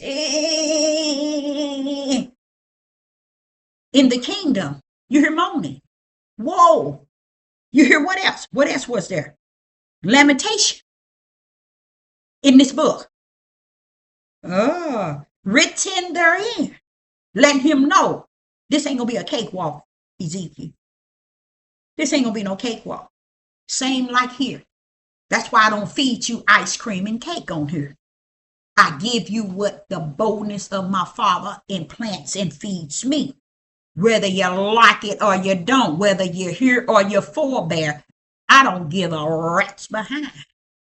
Because he's already taught me, teaching me, and giving me the things to say, and I say it according to him, not a woman and a man, not the flesh, but the spirit that teaches me. And that's what he's telling him. I'm going to feed you from the spirit realm. Open your mouth. Eat everything I'm giving you, and you speak it. Then turn around, and it said in verse 9, and when I looked, behold, a hand was sent unto me. And lo, a roll of a book was therein, in that hand. And it says, verse 10, and he spread it before me, and it was written, past tense, within and without. And there was written therein lamentations, mourning, and woe. Stand your tails down. We are in the midnight blue dark hours, and y'all run around here thinking you're going to remove the servant of the Most High Yah in such a time as this. You're a liar. So let's now go to Isaiah. Isaiah chapter 6, and let's start with verse 1. Isaiah chapter 6 and verse 1. In Isaiah chapter 6 and verse 1, I don't know what that name is. In the year that King Uzziah died, I saw also Yah sitting upon a throne, high and lifted up, and his train filled the temple. Verse 2. Above it stood a sapphire. Each one has 6 wings. A sapphire. Each, the seraphim, a seraphim. Each one had six wings, and a train. He covered his face, and with the train he covered his feet, and with train he did fly. Verse 3. And one cried unto another and said, Holy, holy, holy is Yah of hosts. The earth is full of his glory. When you see everything that's created, that's the glory of the Father. He created all that. That's why I said, when you wake your stupid tails up, go to your window and praise and exalt him for his glory that your naked eyes can see. He's entitled to that praise. But I can't tell a bunch of people who ain't in the place or in the lane. So I'm just speaking to that one. I'm still speaking just to that one. Okay. So the whole earth is full of his glory. In verse 3, Isaiah chapter 6 and verse 3, one cried unto another and said, Holy, holy, holy is Yah of hosts. The whole earth is full of his glory. I explained to y'all that when I be walking, I don't care if it's a car, if it's a plant, a tree, the airplane in the air, I always see the creation of the Father. Isn't it deep? Because I believe everything our eyes see it is what Yah, it is his, like it says here, glory. I see it as if it's his creation. Because there's no way nobody could do any of this without his helping hand, which is that right hand, which is his Father. And then it says, let me see how far down I go. And then it says, verse 4, and the posts of the door moved at the voice of him that cried, and the house was full of smoke. The house was filled with smoke. Verse 5. We in Ezekiel chapter 6 and verse 5. Then said I, woe is me, for I am undone, because I am a man of unclean lips, and I dwell in the midst of a people of unclean lips. So here it is, Isaiah is saying that he is a man of unclean lips, and I dwell in the midst of people of unclean lips. So he's not separating himself from the people that he live among. They all have unclean lips. Now grip that as Israel and Judah. Unclean lips. For my eyes have seen the King and the Lord of hosts. Now Isaiah is giving you a glimpse of now him going into a spirit realm. He was once one that had unclean lips, and he was in the midst of people that are of unclean lips. There go Israel and Judah again. Unclean lips. Okay, now watch this here. Verse 6. Then flew one of the seraphims unto me, having a live coal in his hand. A coal in his hand, which he had taken with the tongs from off the altar. Verse 7. And he laid it upon my mouth. Notice even in Ezekiel, Yah is dealing with Ezekiel, telling him, I put it in your mouth. Listen to what I put in your mouth. See, what happened is so many people want, and I ain't gonna say so many, there's versus the one that listened to me. You have another separate group that would listen, but they want you to say it the way they feel it. They want you to teach it the way they feel it. They want you to understand it the way they feel it. They want to be able to interpret it the way they feel it. We don't understand that it's not about your feeling. It ain't about your emotions, because then it's about your flesh. You have to come up out of that realm and realize it never been about you. It's a spiritual thing. So right here, he said in verse 7, Isaiah chapter 6 and verse 7, and he laid it upon my mouth and said, lo, this have I touched, my lips, thy lips. That's that coal, that one that came from the heavens had took off the altar. And verse 7 says, and he laid it upon my mouth, that coal, and said, lo, this have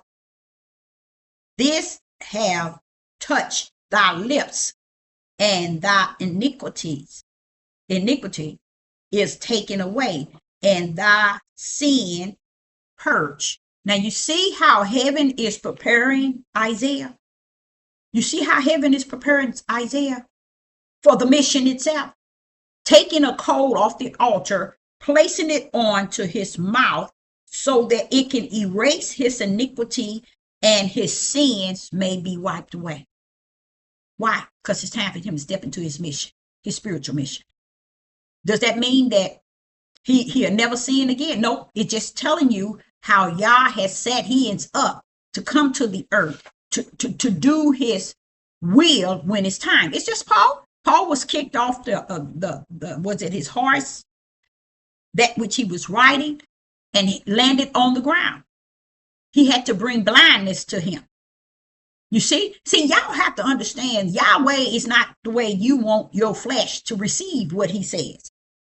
It's either you come up out of your way and step into his, or get your tail somewhere and sit down and get out the way. Okay, so in verse 7, Isaiah chapter 6 and verse 7, he's telling you how this coal was put on his lips, and that his iniquity was taken away, and his sin was purged. Because heaven is sending something to get him ready for the mission in which was already put in him, but preparing him by allowing this coal to hit his mouth to take away his iniquity and to purge his sin. Verse 8, also I heard the voice of Yah saying, whom shall I send? Woo! And whom will go for us? Then said then said I, here I am, send me. See, he's speaking from the heaven. He's speaking from the heaven realm. That coal that was put in his mouth was put on him from the heavenly realm.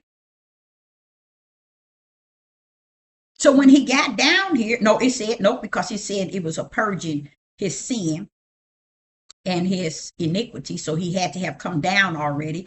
But it says here in 8, also I heard a voice of Yah say, whom shall I send? And whom will go for us? I guess this was before he came down, which everything is written in the kingdom, how it's going to go on the earth. Then said I, here I am, send me. In verse 9, I want you to pay attention to this. This is Isaiah coming down. This is Isaiah that's down here finna start his mission is being activated. And he said, go and tell this people.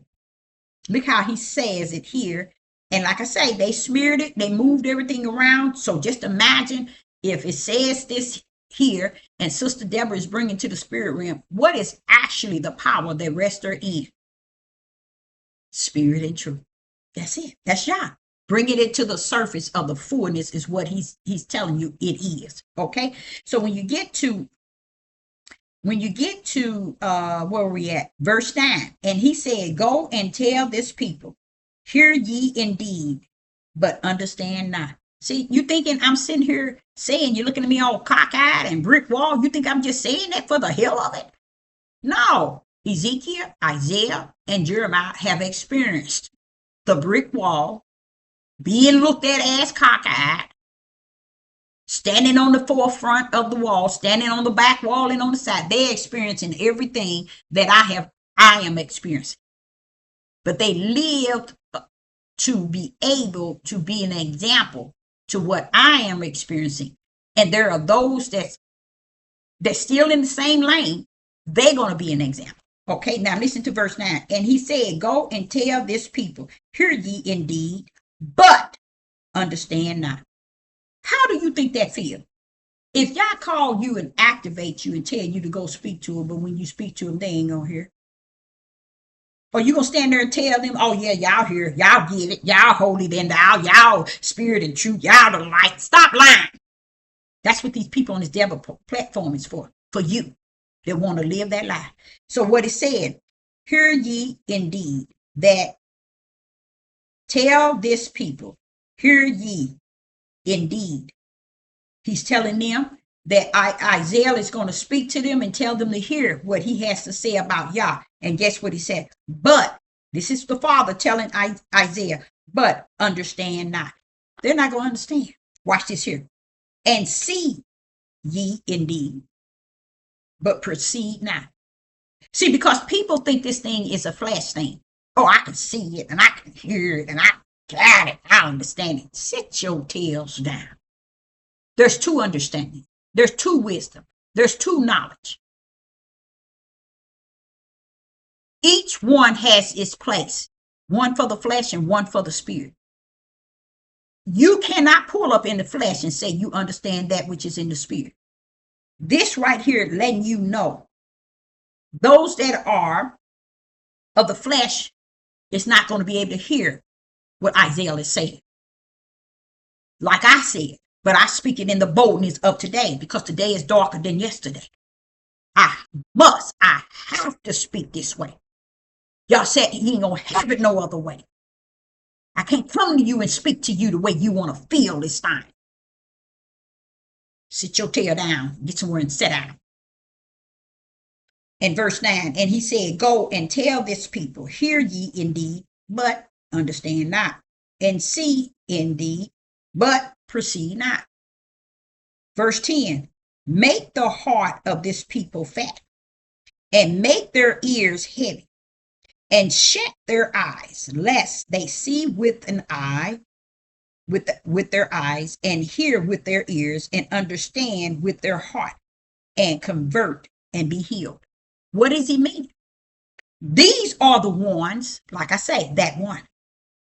They can what? They can, let's go back to 10. Make the heart of this people fat and make their ears heavy and shut their eyes, lest they see with their eyes. These are the ones that can see with their eyes and hear with their ears and understand with their heart. See that heart? Understanding? That's the spiritual ones. Okay? And convert and be healed. Why are they being healed?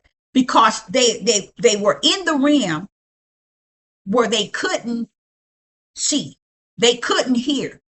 But when it's time for their awakening, which is the Ruach, to come and enter, then they can hear.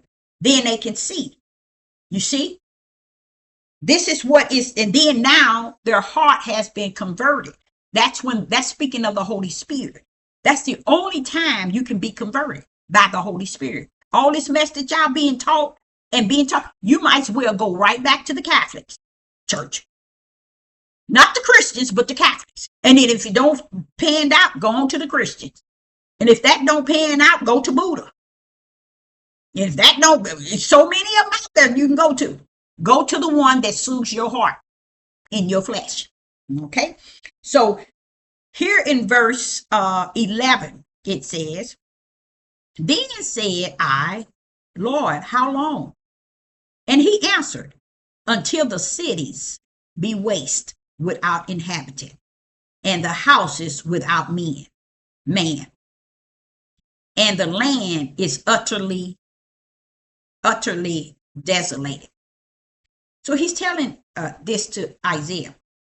And Yah has removed men far away, and there be a great forsaking in the midst of the land.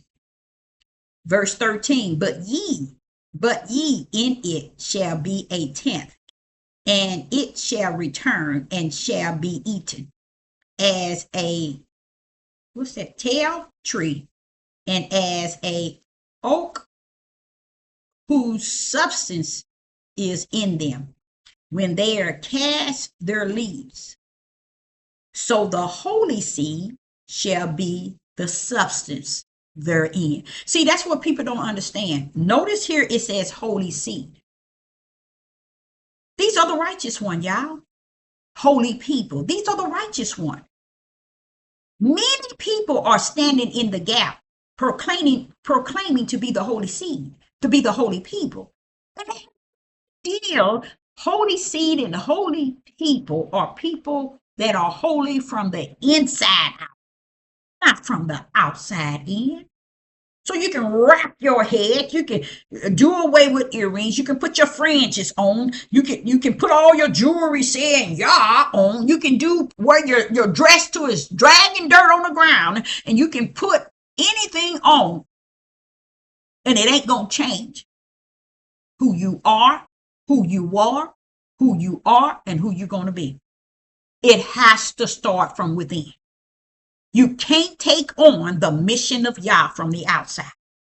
You got to take on the mission of the Most High Yah from the level of the inside. All this role playing is for the outside. That's why all these platforms are here, to deceive you. If you go this way, because this person said you're going to prosper, you're going to get this. No, we in the end days of no gaining. In the way man is trying to achieve. That's why I said all these Judith men sitting here telling you to do this, gain this, we need to do this. They ain't got no unity in the spirit. They ain't got nothing to bring to the table to draw the spirit people together, the oneness together. They ain't got nothing like that in the midst on not one of these platforms. But then when this sister pull up, you better stand down. And I mean stand down quick. Because Yah will make you lie down. So here in which verse we are in? We are in verse 13. Let's go back to verse 12. And the Lord with Yah has removed men far away, and there be a great forsaking in the midst of the land. But yet in it shall be a tenth, and it shall return, and shall be eaten, as a tall tree, and as a oak, whose substance is in them, when they cast their leaves, the substance is in them. So the holy seed shall be the substance therein. Y'all messed up from the floor up because you want to look at the outside. You want to look at how Sister Deborah speaking and how she conducting herself and what she's saying and how she said she evil, she did this, she can't be. You know what? I'm all that and some. Why? Because when you are born of the flesh, you got to see Sister Deborah the way you see everything in the flesh. But if you are about the spirit, you are hear the words of Yah speaking out of me. Bold, steadfast, unremovable. And it's coming to stand as a strong tower. It ain't going to be removed by you. Okay? Now watch this here. And that's the holy seed. Inside of this as a tree. And you can't, the leaves are cast away, but inside is the holy seed. Sister Deborah been teaching the spiritual seed, the inner man. And you can't seem to get not one to come into the unity of that. Because they want to play the role that the unity is them. People so embedded in, okay, I'm it. I'm it. Oh no, I'm it. Where's the labor? Where's the fruit of the spirit? Where's the work? Where's the mission in which he called? And I noticed that nobody can call out their mission. They can't call out their purpose. They can't call out their how would I say, heavenly. Now I can't say position. I use that purpose. They heavenly assignment. They can't call it out. They're trying to lock everything in the way of their flesh to where they can't call out nothing in the spirit realm. They want if they want to make it like this they flesh realm because they know the majority 99.9 it will fall deep in love with them if they keep it in line with the flesh realm. But I like here when he says, so the holy seed shall be the substance thereof. Because people don't understand. That's the same when he take the house of Israel out.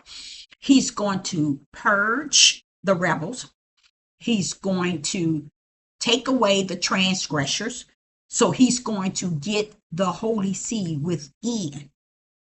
And don't think he don't know who his holy seed is. Sit your tails down somewhere. Stop trying to rule my Father's way. It ain't gonna go your way.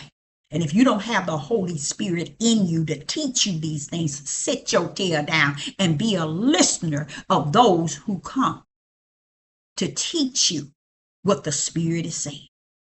And that's what happened to Isaiah. That's what happened to Ezekiel. Yah put a seal on them to come down.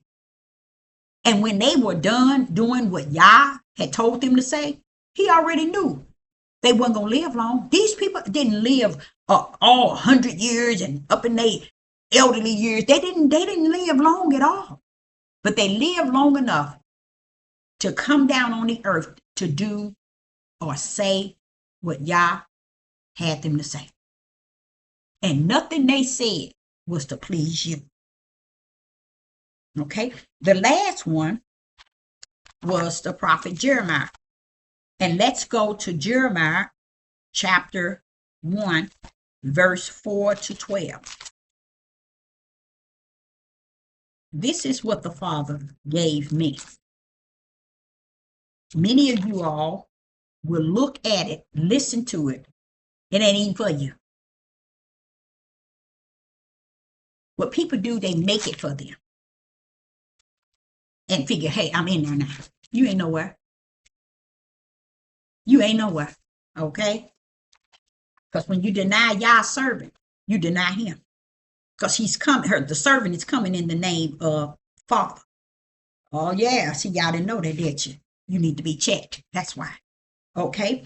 So in Jeremiah chapter 1 and verse 4, let's start with that. And it reads, then the word of Yah came unto me saying. So you're going to tell me this book is the word. How could this book be the word? And Isaiah, Ezekiel, and Jeremiah states that the word of Yah came unto them. You see? This shows you again. That's why I said people listen. They stand on the back wall. They peep in. They listen to every video. I don't care about all that. You ain't going no further than you think you are at or you going. That's it. And then it says, Jeremiah chapter 1, verse 4, then the word of Yah came unto me, saying, before I formed thee in the belly, I knew thee. That's why I can't listen to y'all. Y'all can't tell me nothing. If you cannot speak spirit and truth with the light in your right hand, get somewhere and sit down. Don't say nothing to me. You ain't got nothing to say to me. If you can't line up with that, come somewhere and sit down. And if you are the part of the oneness, get behind me. Don't get it. Don't try to be in front. Yah is in front. I'm running toward him. You can get in the back and stand. Listen. Take heed until he calls you to run. Okay. And he says here, came unto me, and verse 5 says, before I formed thee in the belly. Now, what's coming to him? The word. See who the word is? I told y'all. The word is Yah, and Yah is the word. Okay? The word carries the power. See, let me not go into that, because to me, the more light that I bring to the people, the more darkness I realize that's in the midst of me. Okay? Verse 5, before I formed thee in the belly, I knew thee. And before thou castest forth out of the womb, I sanctified thee. And I ordained thee a prophet unto the nations. Now, this is what I was explaining to you when I was 4. This is no different. You got to understand, he's actually letting you know before you are brought. He knew you before you was even a seed in your mother. Okay? Heaven knew you. He sent you here, but he sanctified you before you came out. Okay? And he ordained you as a prophet before you came out of your mother's womb. You see? So who in the rats behind would tell somebody like me, I ain't who y'all called me to be? You see the sickness and how I speak so bold? I speak bold against those who don't know spirit and truth, don't have the light, but yet they out here teaching and preaching the multitude. They're entitled to teach and preach the multitude, because there's 2 types of multitudes. There's one following the broad gate and there's one following the narrow. And the narrow is a way that only Yah suffer he to find. So sit your tails down somewhere. Okay. So it says here to Jeremiah, this is how Yah has done, not just Jeremiah, but Sister Deborah. So when I said he'd been dealing with me since I was 4, you got to understand, he said, before you were, I formed you in the belly. Okay. I knew thee. And before thou camest forth out of the womb, I sanctified thee and ordained thee. So you and no one else can tell me who I am. But can I tell you who you are? Yes. That's my mission. That's my purpose from the kingdom. The one that knew me, the one that ordained me, the one that predestined me, called me to speak to you. You get it? Okay, so what did he say? Thee as a prophet unto the nation. So can a man tell me I'm not a prophetess? And I'm not a servant of the Most High Yah? All a man can do is get his tail somewhere and sit down and shut up. Because how can someone who don't have a purpose, haven't been ordained, haven't been predestined, haven't been written, come to tell somebody that heaven had a sign before the foundation of the world. Those that are ordained before they were before they came out of their mother's womb, and how they were known before they were in the mother belly. So why is it I'm going to listen to the flesh of men and women tell me who I am? That's why I never get away from age 4.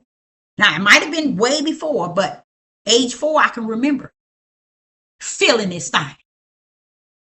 How many of you all out there can say you felt the Ruach at the age of 4? Where's your testimony? Where's the word in you that lead and guide you to speak to the multitude?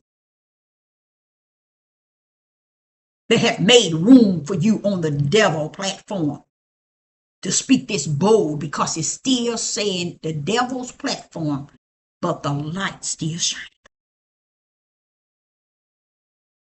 When you finished. Okay, and it says, ordained a prophet unto the nations. You see this, nations? You're not only a prophet to the house of Israel and Judah, but you're a prophet to the nation. Why is that? Because if heaven's going to call you, appoint you, and anoint you before the foundation of the world, before you was in your mother's womb, before he predestined you, ordained you, foreknew you, who in the rest behind stands on this earth and tell you who you are on the earth? Listen to what he said. He's telling Jeremiah to the nations with an S.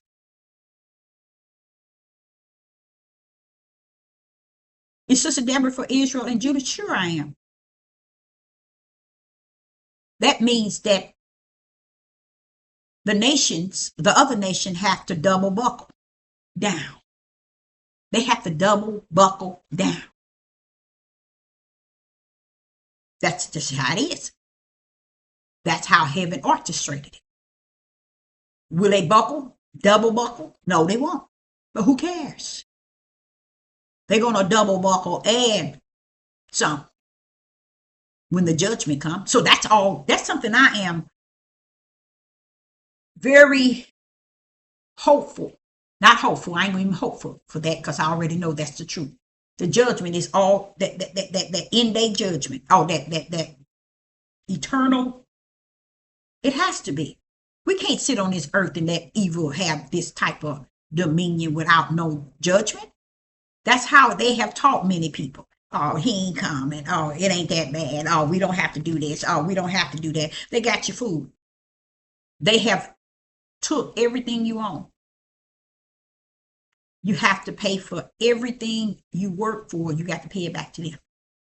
That's how bad this country is, to where you can't really make it. And someone asked me yesterday, what about those who are making it?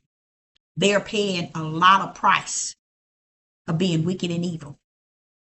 That's why they so heavily greed in their heart. That's why their hearts are so hard. Because they are a part of the world, thinking they are not of the world, but they are. That's why it says you can't serve two. It didn't say Satan. It says Yah and Mammon. Because a lot of y'all don't understand what's in your pocket is your God. Because that's how you serve it. You're afraid if you lose it, you lose everything. And you doing right. You sure will. Because you ain't got Yah. So you better hold on to every penny you can. Because that's your portion, Solomon said. Okay? So in verse 6 it says, then said I, Yah, behold, I cannot speak, for I am a child. Jeremiah saying he's a child. See? Did not I tell you I started at 4? He's letting you know he was young. I'm sure he was way more than 4, but he's letting him know I'm a child. I can't speak. You ain't getting away with nothing because you a child. I'm sitting here telling and teaching these people, Father, y'all, my passion with you since I was 4, and they're sitting look at me like I'm cockeyed. And I'm bringing in more spirit and truth that they're going to ever receive on the face of the earth. I'm bringing in more light than they're going to ever, and they have ever received. But yet they stand here and look at you like you the cockeyed one. Something wrong with you. I'm bringing you way back to 4 years old, how the Spirit of the Most High has been dealing with me. And it's vain and vast in the heart of many that listen. Okay. So he said here in verse 6, Jeremiah said, then said I, O Yah, behold, I cannot speak, for I am a child. Verse 7, but Yah said unto me, say not, because it ain't going to be you. Shut your mouth. It ain't going to be you. I'm just cutting all the cheese. Just getting to the point. Okay. So in 7 it said, but Yah said unto me, say not, I am a child, for thou shalt go to all that I shall send thee. I, the Most High Yah. I didn't have a problem me being 4 and me communicating with him at the age of 4. I didn't have no problem with that, because I know that he was something greater, and that I could listen to him and I can hear him. I knew I heard him. I knew he was speaking to me, and I knew he was real. And I didn't need a man nor a woman. I didn't need my mom, my dad, my grandparents, my siblings. I didn't need no one to tell me. This was me, between me and him. And that's how it was with me throughout my younger age. I knew he existed. And that's what's more important than anything. No one could tell me nothing. I had a friend indeed. So here in verse 7, Yah is telling Jeremiah, but Yah said unto me, say not, I am a child, for thou shalt go to all that I shall send thee, and whatsoever I command thee shall thou speak. See, that's why I say y'all got a really bad problem thinking that Sister Deborah's supposed to say what your flesh desires to feel, and not what the Spirit is giving me to speak unto you. You ain't got the rights. You ain't got no say so in this. You either have an ear to hear, or you don't have the ear to hear, because the ear to hear is the Holy Spirit. Verse 10. See, I have why am I down there to verse 10? I'm left 7. He's telling Jeremiah to say what he tell him to say. I don't want to hear about you being no child. You say what I tell you to say. Verse 8. Be not afraid of their faces. See, a lot of people don't understand. People think that they can influence you and they can change the way you feel about that which is greater in you, in a way the one that's teaching you and leading you and guiding you, that they can change all of that with their face, with their words, and their actions. No, you can't. Jeremiah, I knew you before the foundation of the world. Before you were in your mother's womb. Before you came out, I molded you. I ordained you. I predestined you. So therefore, what makes you think you're going to get here and you're going to be afraid of the faces of this flesh and not have a fear of the one that sent you here, that knew you, that have you written? Y'all you've been up and you've been down with your own flesh understanding. Now, verse 8 says, be not afraid of their faces, for I am with thee to deliver thee, said Yah. He's giving him some backup. I got you. I got you. So in verse 9, I go all the way to 12. In verse 9, then Yah put forth his hand. See, that's that right hand. Mess with it if you want, or think you have the ability to be something and get messed with by that hand. You'll realize you ain't nothing. Verse 9. Then Yah put forth his hand and touched his mouth. What's this thing with the mouth? Ezekiel talked about the mouth. I think it was Isaiah who had the coal put on his mouth. And Ezekiel he did something to his mouth. The mouth is giving you the ability to speak that powerful truth. Your mouth has to be ready to speak the power of Yah's word. That's why I tell you, all these people on here, they are not going to have that type of power, because it is given to you by Yah's right hand. That code that was put on the mouth, I think it was Isaiah, and that which Ezekiel experienced with his mouth, it tells you that the mouth play a role in the mission of the Father. You think he's going to stop me from speaking the way that I'm speaking, the boldness that's within me, and how I bring forth things and the way I bring things forth? He's not going to take it out. I cried too many years asking him to change the way I speak and how I speak. No, it's what I invested in you. Live or die. It's in you. But that's what people want you to do. They want you to change for their flesh, so they can feel this thing different. They can see this thing different. They can act and react to things different. But here, I'm here to tell you, go back to your Isaiah. Go back to Jeremiah. Go back to Ezekiel. Notice that Yah played a role with a mouth, because the mouth is a mission to be able to hold the power of the Father's word. You can't get a mouth like that out of the flesh of these men and women that's out here teaching and preaching. They don't have the mouth that was molded to speak.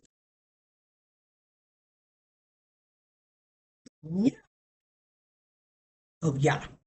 Now let's see what he's saying. Verse 8. Verse 9. Then Yah put his hand, that is that power, and touched his mouth. Let's see. Let's go back here, because I want to see something in Isaiah chapter 6. I want to go there. I want to see how he touched Isaiah's mouth. So that also shows you that the mouth of what Yah designed ain't for you to try to get it to say and to speak the way you want it to speak, to be able to embrace or accept what is being said. Okay, let me see where it says. Okay. Oh, here it is. In verse 5. Is it in verse 5? Isaiah chapter 6 and verse 5. Then said I, woe unto me. Woe is me, for I am undone, because I am a man under unclean lips, and I dwell in the midst of people of unclean lips. That's that flesh. Want to stay that flesh and think the flesh got something to say. You ain't got nothing to say out of your fleshly mouth. Okay, listen to what Isaiah is saying. He said he got unclean lips, and he dwelled in the midst of the people of unclean lips. For my eyes have seen the King of Yah of hosts. And then verse 6, here is the key. And then flew one of the seraphims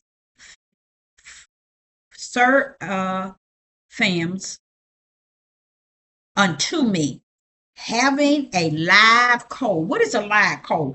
A piece of coal that's real red, burnt red. And listen to what he did. In his hand, which he had taken with the tongues from the altar. Now this is in the kingdom. Watch this here. And he laid it upon my mouth. Okay. And said, lo, this has touched your lips, and thy iniquity are taken away, and thy sin has purged. Verse 8. Also I hear the voice of Yah saying, whom shall I send? Whom shall go for us? Then said I, here I am. No, here am I, send me.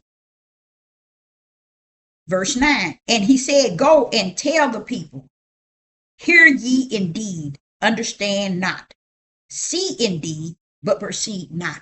But what has happened in the kingdom was the burning coal touching his lips to erase that uncleanness that he says that he had, unclean lips. He erased that. He purged that out from among him to give him the lips that Yah need him to stand in the gap on Yah behalf. And in that process, he took away all his iniquity and his sin. So Yah prepares us to have a mouth like we have. We ain't down here playing with y'all for nothing. We're about the Father's business. And I know the world can't see it, and you're not supposed to see it. So that's why the gate is so narrow, because it ain't meant for everybody to see it or to find the truth. Okay, so we back into Jeremiah, and we at verse 9. Then Yah put forth his hand and touched my mouth. Lips, mouth,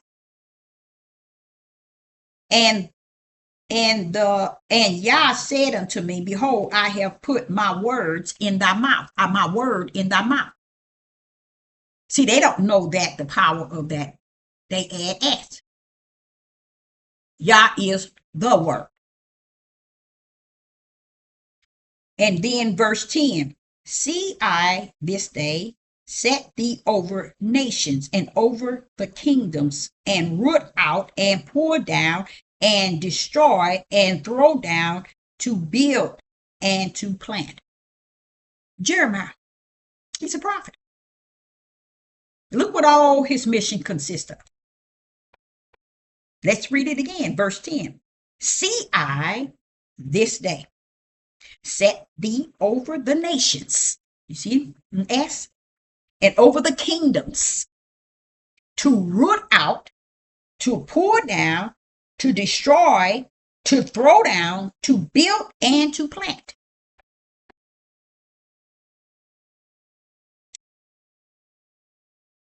How can he do that? How can Jeremiah do all that? You want me to tell you where? It's founded in verse 9. Then Yah put forth his hand and touched my mouth. Out of his mouth alone. So don't come telling me about the way I talk, the way I speak, because it offends you. You need to be offended.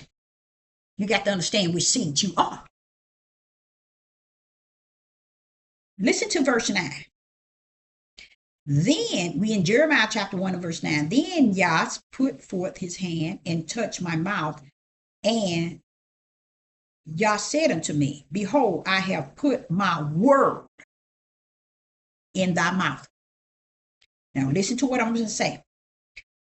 See, verse 10, see, I have this day set thee over the nation by word, by my word, over the kingdom by my word, to root out by my word, to pour down by my word, to destroy by my word, to throw down by my word, to build by my word, and to plant by my word.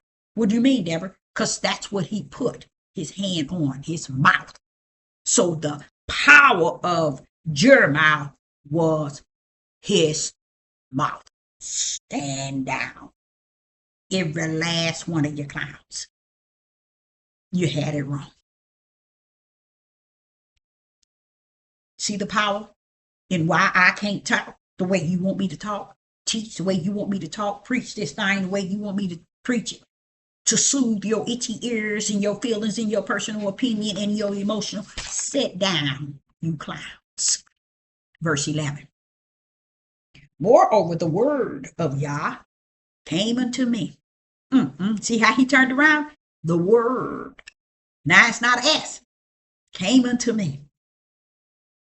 Listen, look at verse 11. Moreover, the word of Yah came unto me, saying, Jeremiah, what seest thou? And I'm going to tell you something. Yah worked that on me so many times. He asked me, Deborah, what is it thou seest? When I went to Atlanta, he said, Deborah, what is it thou seest? Before I went to Atlanta, he said, what is it thou seest? And I had to tell him what was in the vision. And he said the same thing he said to Jeremiah. And I just blew my mind to know that Jeremiah experienced that from the Father himself as I did. I didn't know that. But it says here, let's go back here.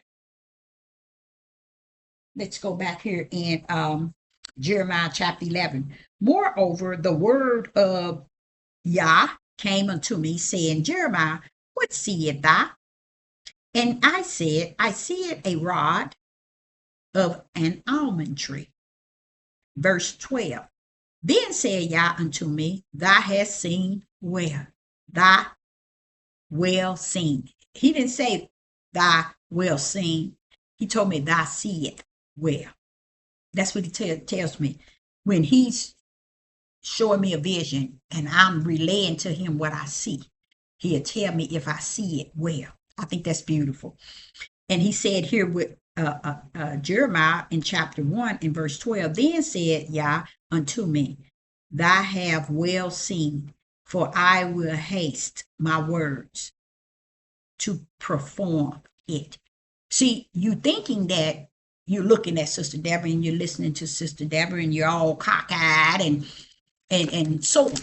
But the thing about it is, you all don't understand. A prophet's words are ordained by the right hand of the Father. It is predestined. It ain't coming here to talk with you the way you want to hear it. It can't soothe your itchy ears. It can't come here patting your back. Oh, you all listen, you all that. It's coming by power and by fire. But most of all, by truth. It's coming to speak spirit and truth. It's coming to speak on the light. It ain't coming here to play patty cake with you to make you comfortable because you subscribe. Unsubscribe and get where you need to go. Because where you think you at, you ain't going nowhere but chasing your tail. So I, Sister Deborah, I hope you got something out of it, even if you didn't. Even if you didn't, I just give y'all all glory and honor from bringing that forth to me, from informing me that you always been in the right lane there. You're gonna be okay, baby. Stay in that lane. Keep speaking bold. Keep teaching bold. The wheat and the tare has already been separated. Don't go trying to think that you can bring the tare into a oneness, because you can't.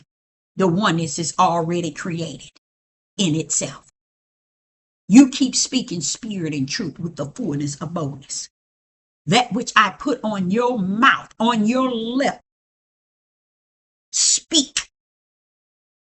Speak it through spirit and truth. So I, Sister Deborah, say, I hope you got something out of it, but even if you didn't, I know that I have. And I did. Praise the Most High. Shalom and shalom.